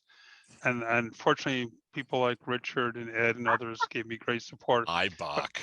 But then I found myself stranded in Germany for 2 months before the conference, trying to produce a conference remotely with only a fax machine, and nobody really was, barely using email and didn't have a cell phone for work. But I managed to reach out to a friend of mine. So one of the things we did was we did surround sound audio on the Saturday thing, and the presenter was a guy named Robert Margoloff, who was Stevie Wonder's producer and engineer, who, if you know anything about his history, actually recorded all of Stevie Wonder's original recordings all in surround sound. He had Stevie sit surrounded by all the speakers and mixed it into him without wearing headphones while he tracked. So he was always a big proponent of surround sound. And so I reached out to him because Robert and I met back in 1980 and became friends, and we stayed friends we're still friends today.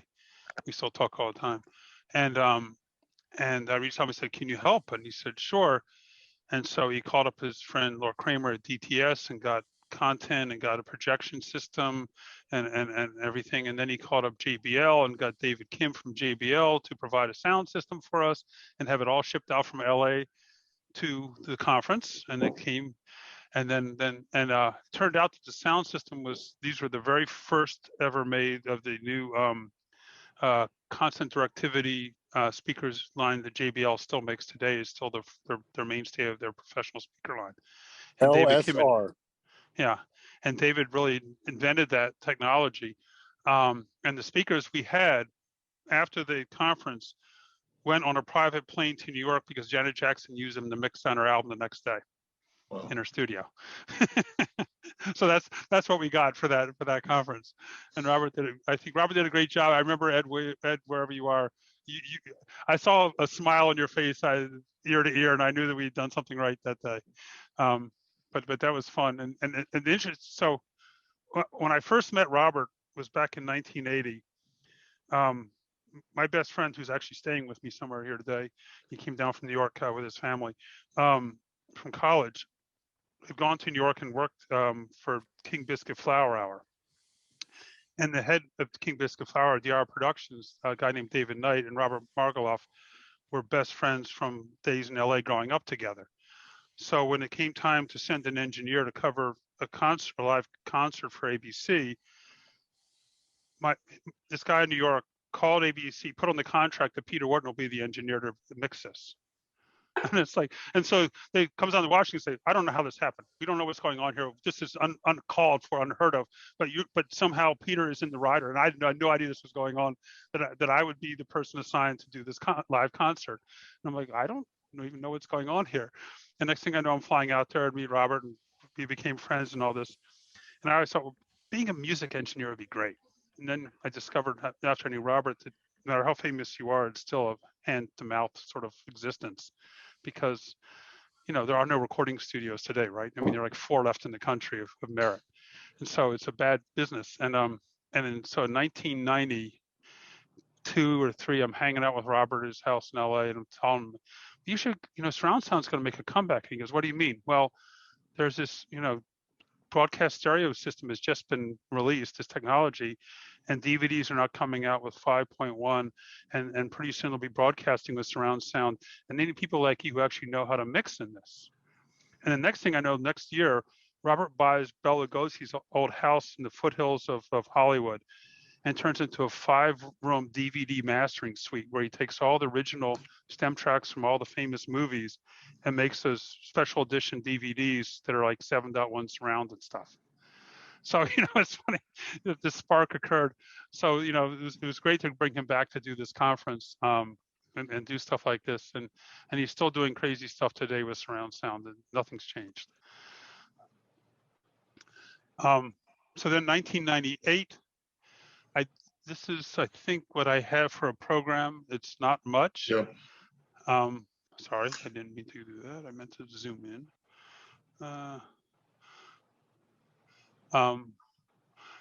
I remember attending this one and seeing Sony and Panasonic guy hanging out and having fun together. I said, well, this is a fun place to be when competitors actually get along like that. Fiber channel servers. Considerations for a 270 megabit video network. I don't know what that was all about. Something to do with SD. Next generation HDTV. That's the data rate of SDI. I know. So it's interesting. Given that we were still doing 10 megabit Ethernet back then. That was called, we were going to go mezzanine. Remember that? We were going to run HD over 270. But it never happened. Yeah, right. And then 97. And I found this, something about after a full day of confronting the specter of HDTV, historic delivery of total voodoo, we invite you to join your peers and friends or after drinking the infamous Voltronics bar. It was already infamous. Yeah, before anybody actually done it. It was gonna be like, really? This is never gonna work, this stuff. It's like this cloud stuff is never gonna take off. I don't care what they say. And there was Michelle Prue, by the way. 1997. Libin, yeah. Dave Walters, a lot of us will remember. Snow Wilcox and Omnion later. Bruce Lane, still running around. Steve Wynn, giving a presentation. Where is Steve Wynn? Didn't he not join us tonight? He's still one of our managers, living in 2 worlds, HDTV migration. I'm not about to find out what those 2 worlds are. I wonder how many breakfasts Textronics has purchased over the years. 1996. So this one has a presentation called a facility server that networks transport digital video audio between computer graphics departments and traditional video equipment bays. Is that a network? Is that I actually worked with one of those. What is it? Yeah, we tested those. Is it a network? Well, it transports between, or is it? It wasn't a network as we think of it today. It wasn't Ethernet. I forget what the actual transmission was, but we had a bunch of servers that we tested at the model station, and they were connected with these big thick cables. Yeah, it was fiber channel. Serial connection. Was it fiber channel? Okay. Yeah, it's funny you were saying fiber channel because that was what Avid used back then. To share a JBOD, they had a very clunky system, but it was you had to jump through hoops to get control over your volume and so forth. Pretty crude. We had one of those at Goddard, so I remember it. Those were the days of SANs, where the data and the control ran on different connections. Oh, yeah. Classic SMPTE logo. So this one, 95, is interesting. It's the Sheraton. It's a Saturday only event, getting the most out of digital technologies, and it seems like it's got problems with raster. Maybe that was the point. Is that Amber? Yeah. It was moving so fast I couldn't see. A synchronous digital fiber optic network. A new emergency alert system. Yep. And Dave Waters was at Tektronix already back then. He jumped around a lot back then. What was new about the emergency alert system? I don't know. Probably that it was the emergency alert system. That's what it started. And not the emergency broadcast system. Exactly. Went from PBS to ES. And Paul Briscoe hadn't yet added the E to the end of his name then. Okay. And your crab cakes in the refrigerator. Somebody's off. Somebody needs to get off. Ed, your mic is open. Ed Grogan, your mic is open. Is Ed Grogan? Yeah. Where is his? Oh, there he is. Okay, Ed. Sorry about that. You're killing us, man. But since I broke that conversation, can I throw in with something? Sure. Yeah. Go for it. Okay, you talked about Larry Thorpe retiring. Yeah. And I saw the official announcement of Larry Thorpe retiring. The day after that, Netflix issued a notice that they're making a new movie or something called Jupiter Legacy. Okay? Here's a picture they included. Who's that look like? Maybe it's his new gig. There you go. Excellent. And that was the day after Larry announced his retirement. And Netflix announced that. Yeah, that's not really Larry because there's no bottle of Jameson in his hand. There you go. It could have been photoshopped. So going back to 95 for a moment, what in the history of broadcasting, what was the significance of 1995? What happened in 1995 that was significant? Windows 95 came out, so we could start doing certain kinds of. Oh, just stop. Hey, I was writing code in 95. It was important. Actually, yeah, I'll give credit where credit is due. Windows 95 was the first half-decent version. That's right. That's exactly the point. It didn't give you the blue screen of death half as often. Although we at Fox, I was at Fox in 96. We put in a bunch of Tektronix servers, and they had Windows NT.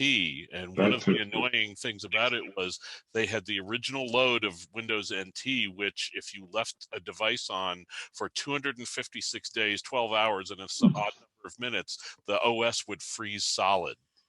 And so we had 4 servers, and they all froze solid 256 days after we turned them on, which happened to be in the middle of the 7 o'clock newscast. Oh. So 1995, significance to the broadcast industry. Hard drive storage? Nope. Nope. Per server? No. No, definitely not. It was when the Grand Alliance started Grand testing Alliance. what became ATSC. You're on one note on this ATSC stuff, aren't you? The ATTC, Well, right? I had a little to do with it. Yes. So what was different between 94 and 95 as far as the WEBE SMPTE convention?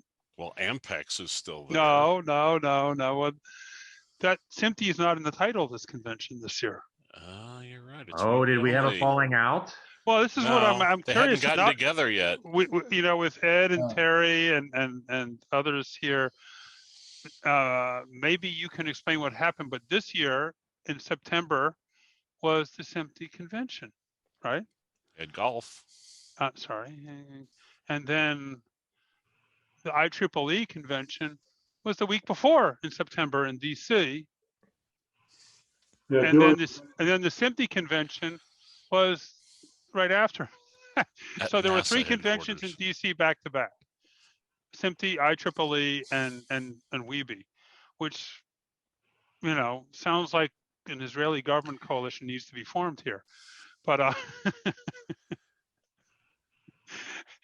so I'm curious. I mean, obviously, I think out of this, somebody realized that there needs to be better coordination. But SMPTE and WEBE had done the conference together before this. So what? Yes. Any idea what happened? Was it just? Well, I thought the first one was an experiment. No, it's been going for years. But well, we'll see. Yeah, I don't remember any problems. Yeah, I don't remember either. It was just weirdness. Okay, interesting. I also thought it's interesting. Our last Bits by the Bay budget was close to $50,000, and so here we have the budget from WEBE back from 1994, where they have the cash increase during 1994, cash from convention payment, $75. The fall convention income, $1,500. Convention costs $1,800. Convention loss, $258. Times have changed just a little bit. Yep. The mechanisms were also different. Now everybody pays SMPTE and we pay all the bills, which is one reason that inflates. But still, it's interesting how things have changed. 1993. So Tuvu said that 56 people had attended our conference in Ocean City and it went very well, and I believe his notes. Because that's what I have to show. Actually, no, I do have. The good thing is somebody did keep a box full of WEBE paperwork, which I was able to scan in for this. So I did get something. So I have the first draft of the convention here. And the theme is examine the role of personal computer and its use in broadcast environment.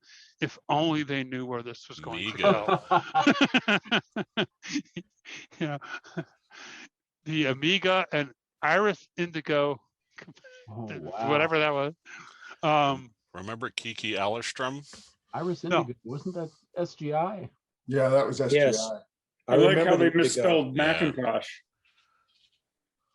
Yep. Wow, wavelet compression. That's cool. Amp. Yeah, IMAX Video was... Cube had wavelet compression. Yeah, we had an IMAX. It was unique. George Mason. It was a great editing tool.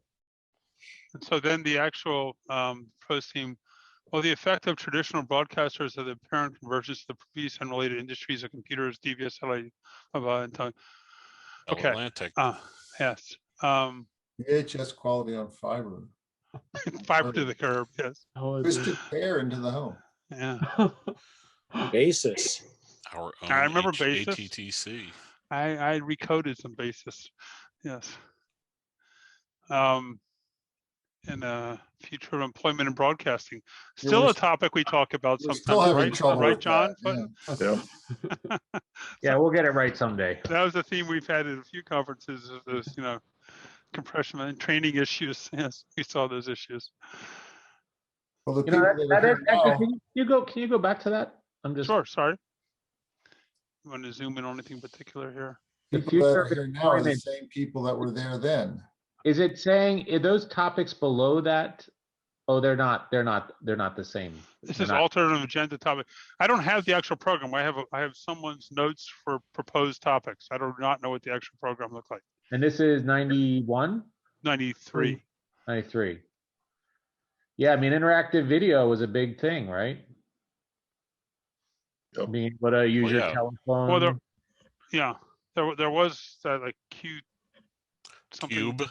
yeah. from Warner Cable. Yeah. So 92 convention report, judging from the list of this year's convention was a great success. The quality of presentations from our 9 speakers, coupled with the theme. Imagine only having to do 9 speakers for a conference. Oh, those have been the good old days. Wait, they had a sergeant at arms that would keep people's time? Yes, I love that. Yeah, with a strobe, light, a siren, kept up the guard on their own schedule. All they needed was an air horn. Now we knew where Mark Cuban got the idea from. That's right. Yes, exactly. Exactly. And so that's what I have for that. 1991. Actually, I have what looks like a program. So Ampex. Don Schmidt. Virginia Beach. Frank Brewery. Frank Brewery. WJLA. The Integrated Digital Production Suite. Abacus. Abacus. Rep mapping. Bill Carpenter from Ampex. Ed Isn't Drabel. Abacus Ed still Drabel. around in some form? Yeah. As a brand name. Is it just a brand name Yeah, I think it's only a trademark now. like RCA? Yeah. So 1991, the WEBE leaders were Clark Erickson, Bill Beckner, and Andy Haas. And so Bill Beckner would have produced this year. The one I don't have a program for is one Andy Haas did. Peter Dare from Sony. Yeah. Yeah, Peter Dare was there. So what famous data-related corporation the name is a trademark of Ampex Corporation? Control data, I don't know. No. It's not EMC, is it? No. No, it's a famous name today. IBM. You have one of their robots in your basement. Odetics? Nope. Storage Tech. The newer name. Mastech. Oracle. Oracle. Oracle is a registered trademark of the Ampex Corporation used under license. Wow. Are you serious? Yep. You know why? Do you know how Oracle came to be? No. The Oracle will tell us. This Oracle will tell you. In the late 1960s, Ampex developed a document image storage system based on 2-inch quad tape called Video Store. And they had to develop a databasing system to keep track of where all the still images were on the tapes. And so in 1974, when Ampex went through one of their paroxysms and they had to fire a bunch of people, they shut down the Video Store line. And the engineering team said, well, can we license both the code and the name from the code, which was the Oracle, as in the Oracle of Delphi, and that code became the code behind the Oracle database. And up until about 2 years ago, the name Oracle was used under license from Ampex, and finally Oracle got them to agree to sell them the rights to the name. Wow. But originally it was. You know how much it sold for, or is that confidential? I know, and I'm not sure I can tell. Larry traded them an island. Probably. But that is now James's new nickname. Very Oracle. large, both Oracle. So this is 1990, and this is the year the broadcast industry was taken over by storm by a new technology called TBA. TBA. Yeah, it's everywhere. Everybody was right? making them. You know, Ampex made a TBA, Tektronix made a TBA, Sony made a TBA. Hot technology. It was hot. You know? Sony made a TBA. So what it was is I guess they were like trying to keep the names of their new tape formats secret. That was before the TBC came out. I think these were sponsors who. Well, it was when was the first TBC? Oh, 70s. Nope. That came after TBA, right? Nope. It was TBA, then TBB, then TBC. 67. Nope. Oh. The first TBC was 1956. Oh. Digital? Nope. No. Analog. The first. Now the first digital one. What year was the first digital one, and who did it? It's got to be the 70s. Quantel? Yes.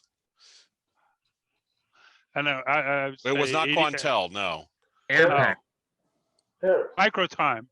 Consolidated Video Systems. No, it was Microtime in 1973. Okay. And it was a whole rack, right? It was about 3.5 RU. Do you count the wire wrapping? Remember Christmas trees? Did anybody have to do Christmas trees? Yes. Oh God, I hate Wait, those. Gary Quinn. They're doing So we're almost up to an He was Ed my Dalton as boss, president of Greg. WEBE. Where'd Ed go? That's I now hold. Yeah, Gary Ed, we haven't Quinn's heard job. from you yet. That's funny. He was There's your about to- D1. I've noticed talked King about Harrison was D1. listed there on the previous. There he is again. CNP telephone. God, I miss them. What did that stand for? Let's speak in Potomac, right? Yeah. Come on, good, that's a yeah. harder question than that. How many CMP telephones were there? And You I mean the don't actual mean- phones? I had a No, few. no, the companies. How They have many different companies states. were there? Oh, Chesapeake and Potomac. up to midnight. Like half a dozen, I think. At 10:30. There were four: Maryland, Virginia, DC, and West Virginia. Oh. So Dwight had a hard cutoff time at midnight for his party back then. I don't think that. That's no fun. Dwight, we should have gotten everybody cocktails tonight. You know, with the Wiltronics logo and the cups or something. Well, we have plenty of that stuff if anybody wants it, including frisbees when they had things at the beach, and also the later years showed a cutoff at 10:30, but the earlier years there were no cutoff, and there were people still drinking when the sun came up the next morning. I remember. Wow. Interesting times. That's hardcore. I remember there being some complaints from neighbors too. Well, we won't talk about those. Let me see what Names I hold haven't on, thought of sorry. in a long I want to check my list before I get to the 88. What does this say on this side over here? We got How far are you going to go back, just out of curiosity? 2 more years, and then I'm done. I only got 2. I got 2 years left. I only think I won.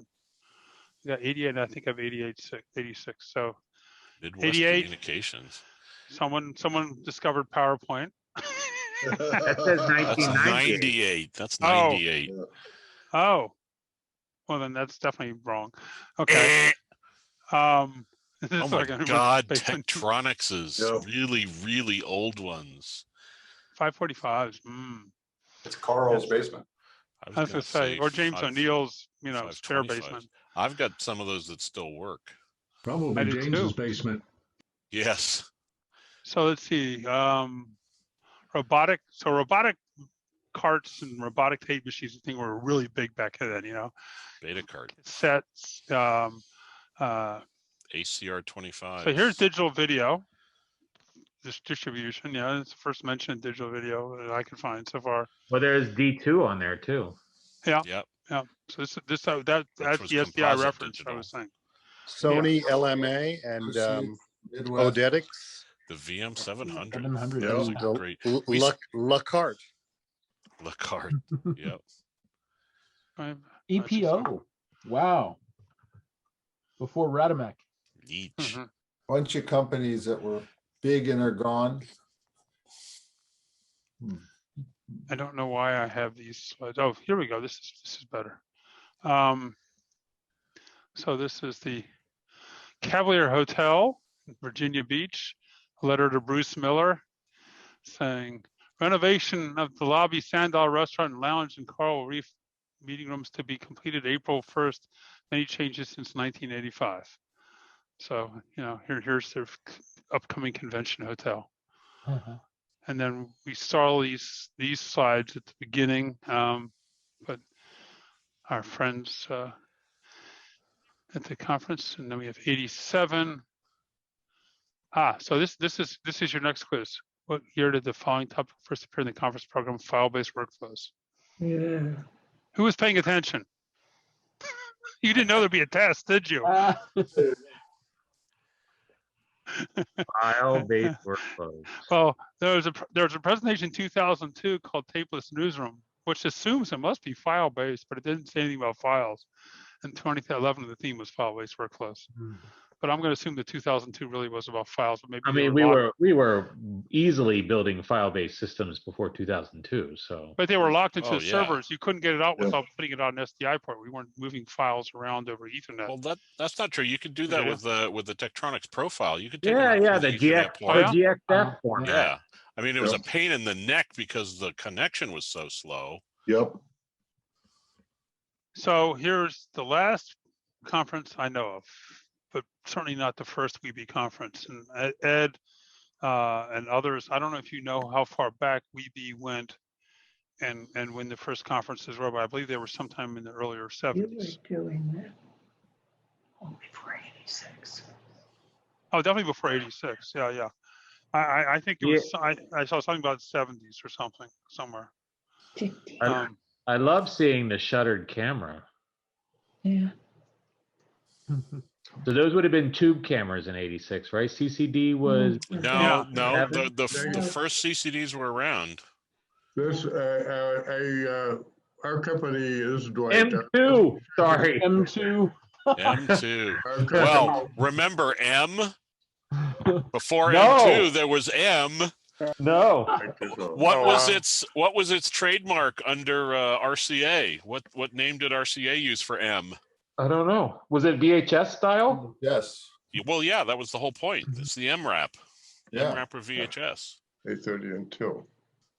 The trademark that RCA used for M was Recam. Recam. Wow. And it lasted all of 10 minutes. Camera was a CCD camera. Of course it was. No, don't forget M2 was selected by NBC as their form. Yeah, and PBS used it for a while. And I thought you guys at C-SPAN did too. Oh yeah, I think we gave you the last of our machines. Yes, you did. Mason was using it into the They- mid-90s. They live on at the Library of Congress. Actually, it was a shuttered CCD camera. I see in the notes here. Yeah. Dick gave a most convincing demonstration of how effective variable shutters can be. Hey, Peter. Yeah. This is Dwight Wilcox. We represented NEC at that time. It was called SP3, and then an SP3A, and later an SP30. And it was CCD cameras. NEC had the first CCD chips, and we showed them around. And it did have shutters, but that was the first time it was shown. Yeah, but that vertical smearing, Dwight, how did you get people to buy it with all that vertical smear? The vertical smearing is something you had to watch out about, but you also, if somebody complained about that, you say, yeah, you get vertical smearing if you point it at a light, but if you do that with a tube camera, it's going to burn out your tubes. Yeah, exactly. Or you'll get some lovely comet tailing. Yeah, but then they figured out, and I'd forgotten the technical term for that vertical streaking, but that's when that came out. And one other thing, mentioning NEC and high definition, the first high def I ever saw was a demonstration was set up by NEC at Channel 9 back in their back rooms, and it was analog high def, and it took two analog television broadcast channels to set it up. And That would have been the Narrow Muse one from 1987. Yeah, it was in the 80s sometime. Yeah. Was that a 1050 line? The Narrow Muse one was 112560, but what they did was they used the Muse system that they used via satellite in Japan, but they narrowed the bandwidth so it sat in 1.5 American TV channels. It was a 9 megahertz signal, and they transmitted it on channel 57 and 58 from the broadcast house tower. And in fact, I've still got the modulator for that in storage. It was quite fascinating to see. It was amazing stuff. So that's as far back as my records go. It's just everything that was in the box I inherited over the years. I scanned in and put into this, and I'd love to find more about what went on before this time. Peter, And does I anybody believe, have any guidance to believe, how much hold on, earlier this went? Peter, I believe that WEBE was in existence at least in 1981 and probably before that, because I joined the NAB in 1981. That was one of the first things that I attended on a local conference basis. Well, I actually found the letter that had Granville Klink's name on it from 1957, which was when WEBE was first put together as the ad hoc meeting of the executive broadcast engineers for the DC area. And that's also when they started. One of the big reasons for WEBE was to discuss frequency coordination. So the very earliest efforts at frequency coordination started in the late 50s with Granny Klink and a number of the other broadcast engineers in the DC area, both network and local. And what was the name of the restaurant we had the monthly meetings at? The Oh, Italian you mean the one restaurant? up in Friendship Heights? So the last one was Alfio's. Alfio's. What was the restaurant Roma. before that? Roma. That's right. Roma. Across from the Uptown Theater. With a stuffed lion. You did it for 3 years before I joined. You were doing it. Hey, before. this is Dwight again. First time I heard of WEBE was in the late 70s, and I was visiting with some broadcast personnel, and at that time, the comment was, and I never heard of WEBE, he said, you know, we're having this meeting down in Virginia Beach, and we've got the head of the FCC coming to give us a talk. And would you happen to be in that area? So, because we need him picked up at the airport and brought to our meeting and taken back. So, so I'd never heard of WEBE before. And so I agreed to do that. And I said it on the meeting.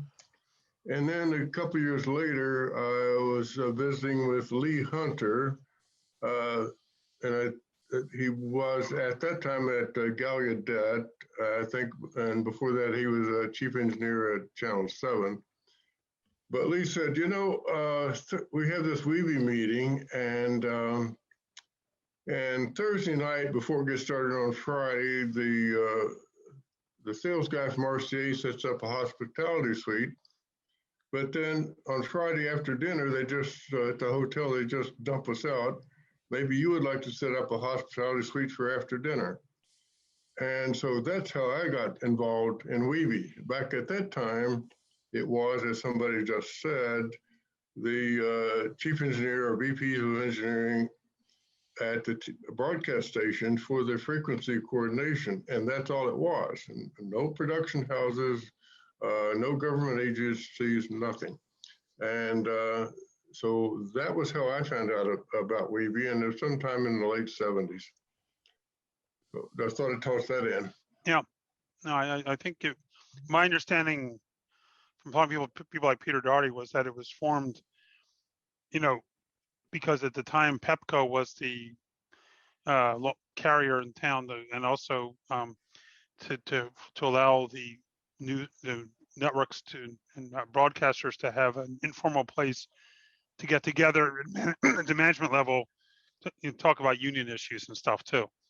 I don't know about that, but you know, when there would be an inauguration or something. But then frequency coordination. This is how they got together to do it. Yeah, I've got a whole nother stack of stuff I scanned. It's all the frequency coordination material. There's some interesting things in there. But WEBE frequency coordinators did not actually get incorporated until like 1992 or 1993, I think. And part of that was the legal requirement around the networks giving money to the effort, and they needed to have like a legal entity to hold it. Yeah, they couldn't give the WEBE organization was just, you know, a fraternal organization. Like it was never incorporated, right? Yeah. Yeah, never set up formally. Great. So the title of this event was Looking Back, Moving Forward. So what comes after cloud? Who can answer that question? Thunderstorms. Sprites into space. AI and quantum computing. Ether. Well, yeah, quantum computing. Well, why did sun computers come before cloud instead of after? That's all I wonder. Because you got to have the sun to form clouds. When will the first 24/7 immersive video channel launch? I think a more serious answer to that is that we have continually, I mean, cloud is just a word, right? That references centralized technology that's accessed remotely. We did that back with shared mainframes. And so I think we keep going as the next, so we can, the stuff we're doing now, we can move into cloud, and there's going to be a use case that comes along that has to be done locally, and we'll build some on-prem to solve for that use case. And then we'll go back, you know, I want to know, is Terry Fox showing something that's actually? Yeah, Terry's showing it. It looks like one of those old, you know, computers. 8080. Yeah. Yeah. Well, that takes you back. Oh, there's a Trash 80. Boy, I remember Trash 80s. So is this a photo you're showing us, or you actually? You've got a PDP in there, Terry? These are real. They'll boot up. Oh my God! I was gonna say, do you have a PDP in there? Still run WordStar and CPM and all that stuff. So would you agree with my theory that obviously we go back and forth between centralized and distributed all the time? Yes, always. Yes. Yeah. Well, that's unless quantum computing eventually is able to break everybody's passwords. Yeah. Well, and don't forget, then it's going to change quantum everything. computing is where you have 4 states instead of 2. That'll make things interesting. So I have a conspiracy theory I want to share with you all.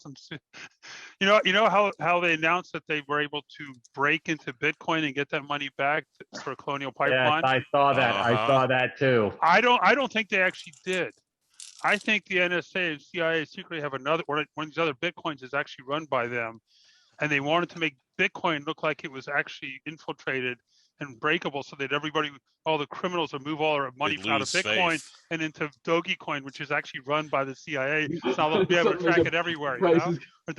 Peter, you spent too much time working for the CIA in Russia. Peter, as an expert, I'll tell you, NSA would not cooperate with the CIA or the other way around. Well, there's always that. That's true. Getting 2 agencies to work together would always be the hardest part. Especially those 2. All right. And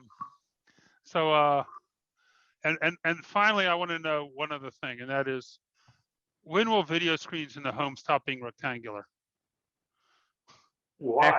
Excellent question. When they're holographic. Why are they rectangular? They started out round in the beginning. Why are they rectangular now? Yeah, no, it's Peter. So I remember in the 80s, I was young and I was thinking, why are we doing anything the way we're doing it? And when XML first started, which is in the 90s now, I actually thought, why don't we just describe every pixel and it's individually with all of its metadata attributes, and then we can make anything, any screen, anywhere, any shape, anything. Mm-hmm. But there's no reason it should be this way, except historic reasons. Essentially, that's how pixels work. You have, 3 samples with the metadata to tell you how to put it back together again. Good point. Not only that, it's just not XML. Since people are generally vertical up and down, maybe we should go the other way. Well, I think another interesting point that none of us are talking about here is the role that VR will play in the future. VR and AR. Because I see my kids on VR a lot, and they've even watched movies in VR with their friends. So, immersive video, right? Exactly. So here's a trivia question for the hive mind. How did the original aspect ratios for television come to be? You're talking about 4:3? 4:3 and 16:9. How did they come to be? Well, 16:9 was derived from 4:3, wasn't it? Not really. It was a decision made in the 80s.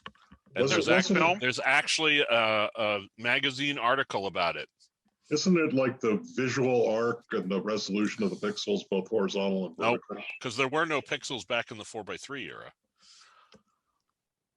So if we go back to film aspect ratio, though. If we go back to film aspect ratios, I was going to go back there. Yeah, film aspect ratios. We had 1:1 in the 30s, right? So when folks started talking about advanced television in the late 70s and early 80s, they went to a number of different organizations, and one they went to was the ASC, the American Society of Cinematographers. And they basically said, we want to come up with a new way of doing things. What would be a good compromise, or what would be a good new aspect ratio? And they settled on 16:9 because it was sort of halfway between 4:3 and the cinema aspect ratios. And and there's actually an article in American Cinematographer magazine about making that choice, specifying 16:9. And then 30 years later, there's another article about why the hell did we ever do that. Well, do you guys so how remember? about 4:3? Why 4:3? Yeah, I mean, I'm thinking it has to do with film. Is that you are not correct? Yep. But what does it have to do with film? Where did it come from? Well, we were 1-to-1 in the 30s, right? Nope. No, it started as the Academy. You were 1-to-1 in the silent era, in the early years before standardization. Oh, and then did we create sound on the side of the film, and that spread it out to 4:3? And the reason it's 4:3 is they had to take a chunk of the real estate on 35mm film and give it to the soundtrack, to the sync soundtrack. And that's when the new Academy aperture became 1:37:1, which is 4:3. Yeah. And then because so much involving the development of television, the only way to actually transmit pictures before cameras really became practical, because they had to invent cameras, was they had NIPCO discs that could scan film, and it was the only thing that could give you decent contrast. And so they scanned 35mm film as part of the earliest television experiments, and that's where the aspect ratio for television, it stuck. That's where it came from. We live and learn. I'm getting a message from Zoom. They're out of storage space. Is everything that we're talking about, or is everything you're talking about, James, is that in that SMPTE book that we just published? Well, I can tell you that the 4:3 and the 16:9 is in there because I saw it. Yeah. Cool. I participated in that book. So the 4:3 part I actually put in there, and the thing about C. Francis Jenkins, because not only was he the first president of SMPTE, and not only was the reason SMPTE created was to standardize those film formats, but also C. Francis Jenkins owned one of the earliest television stations, which was right here in Washington, D.C. He put a NIPCO station, a NIPCO disc, mechanical station, on the air in 1919 from Connecticut Avenue and L Street. We actually have photographs at the Library of Congress of his apparatus and him. Well, possibility of sharing those? Well, there's at least one photo that I believe made it into the SMPTE book. But yeah, if I can dig up the references, you can get to them online. Just, in fact, go to loc.gov and search for C. Francis Jenkins DC TV station. Thank you, Peter. It's great to see you all, and great so walk many down memory lane. It was a fun walk, and I actually got to meet people like Terry and Ed Dalton, who I had not met, but whose names I'd seen for ages and all these documents and stuff. So it was nice to finally meet you all. And Ed, Williams, great to see you, and Dave, nice Gross, to see you, Ed, and Dwight and Ellen, yeah, and Rudy. There you are. You haven't said a word all night, Rudy. Yeah, been quiet. Richard. So all of the and Carl, another past president, and you were never WEBE because you were a vendor. You could only show up and sell stuff. You couldn't actually be in it. In fact, collapsed. There's nobody came to it except vendors. Well, there were no executive broadcast engineers left. They were all. The real reason it collapsed is because James went to work for the government, and that killed it off because you couldn't have a government person running it.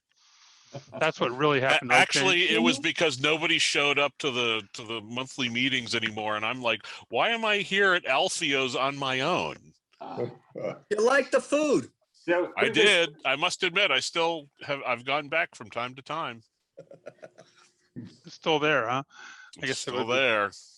Well, Actually, it's I haven't wonderful to looked see since you the all. This pandemic. was fun, and it was also great to go through all this and document some history and hear from all of you some stories and things. I'd love to hear some more if you have some. So, down the road we'll do it again maybe. Okay. Yeah. All right. All right. Thank you all. Sounds good. Thanks, Peter. Everyone.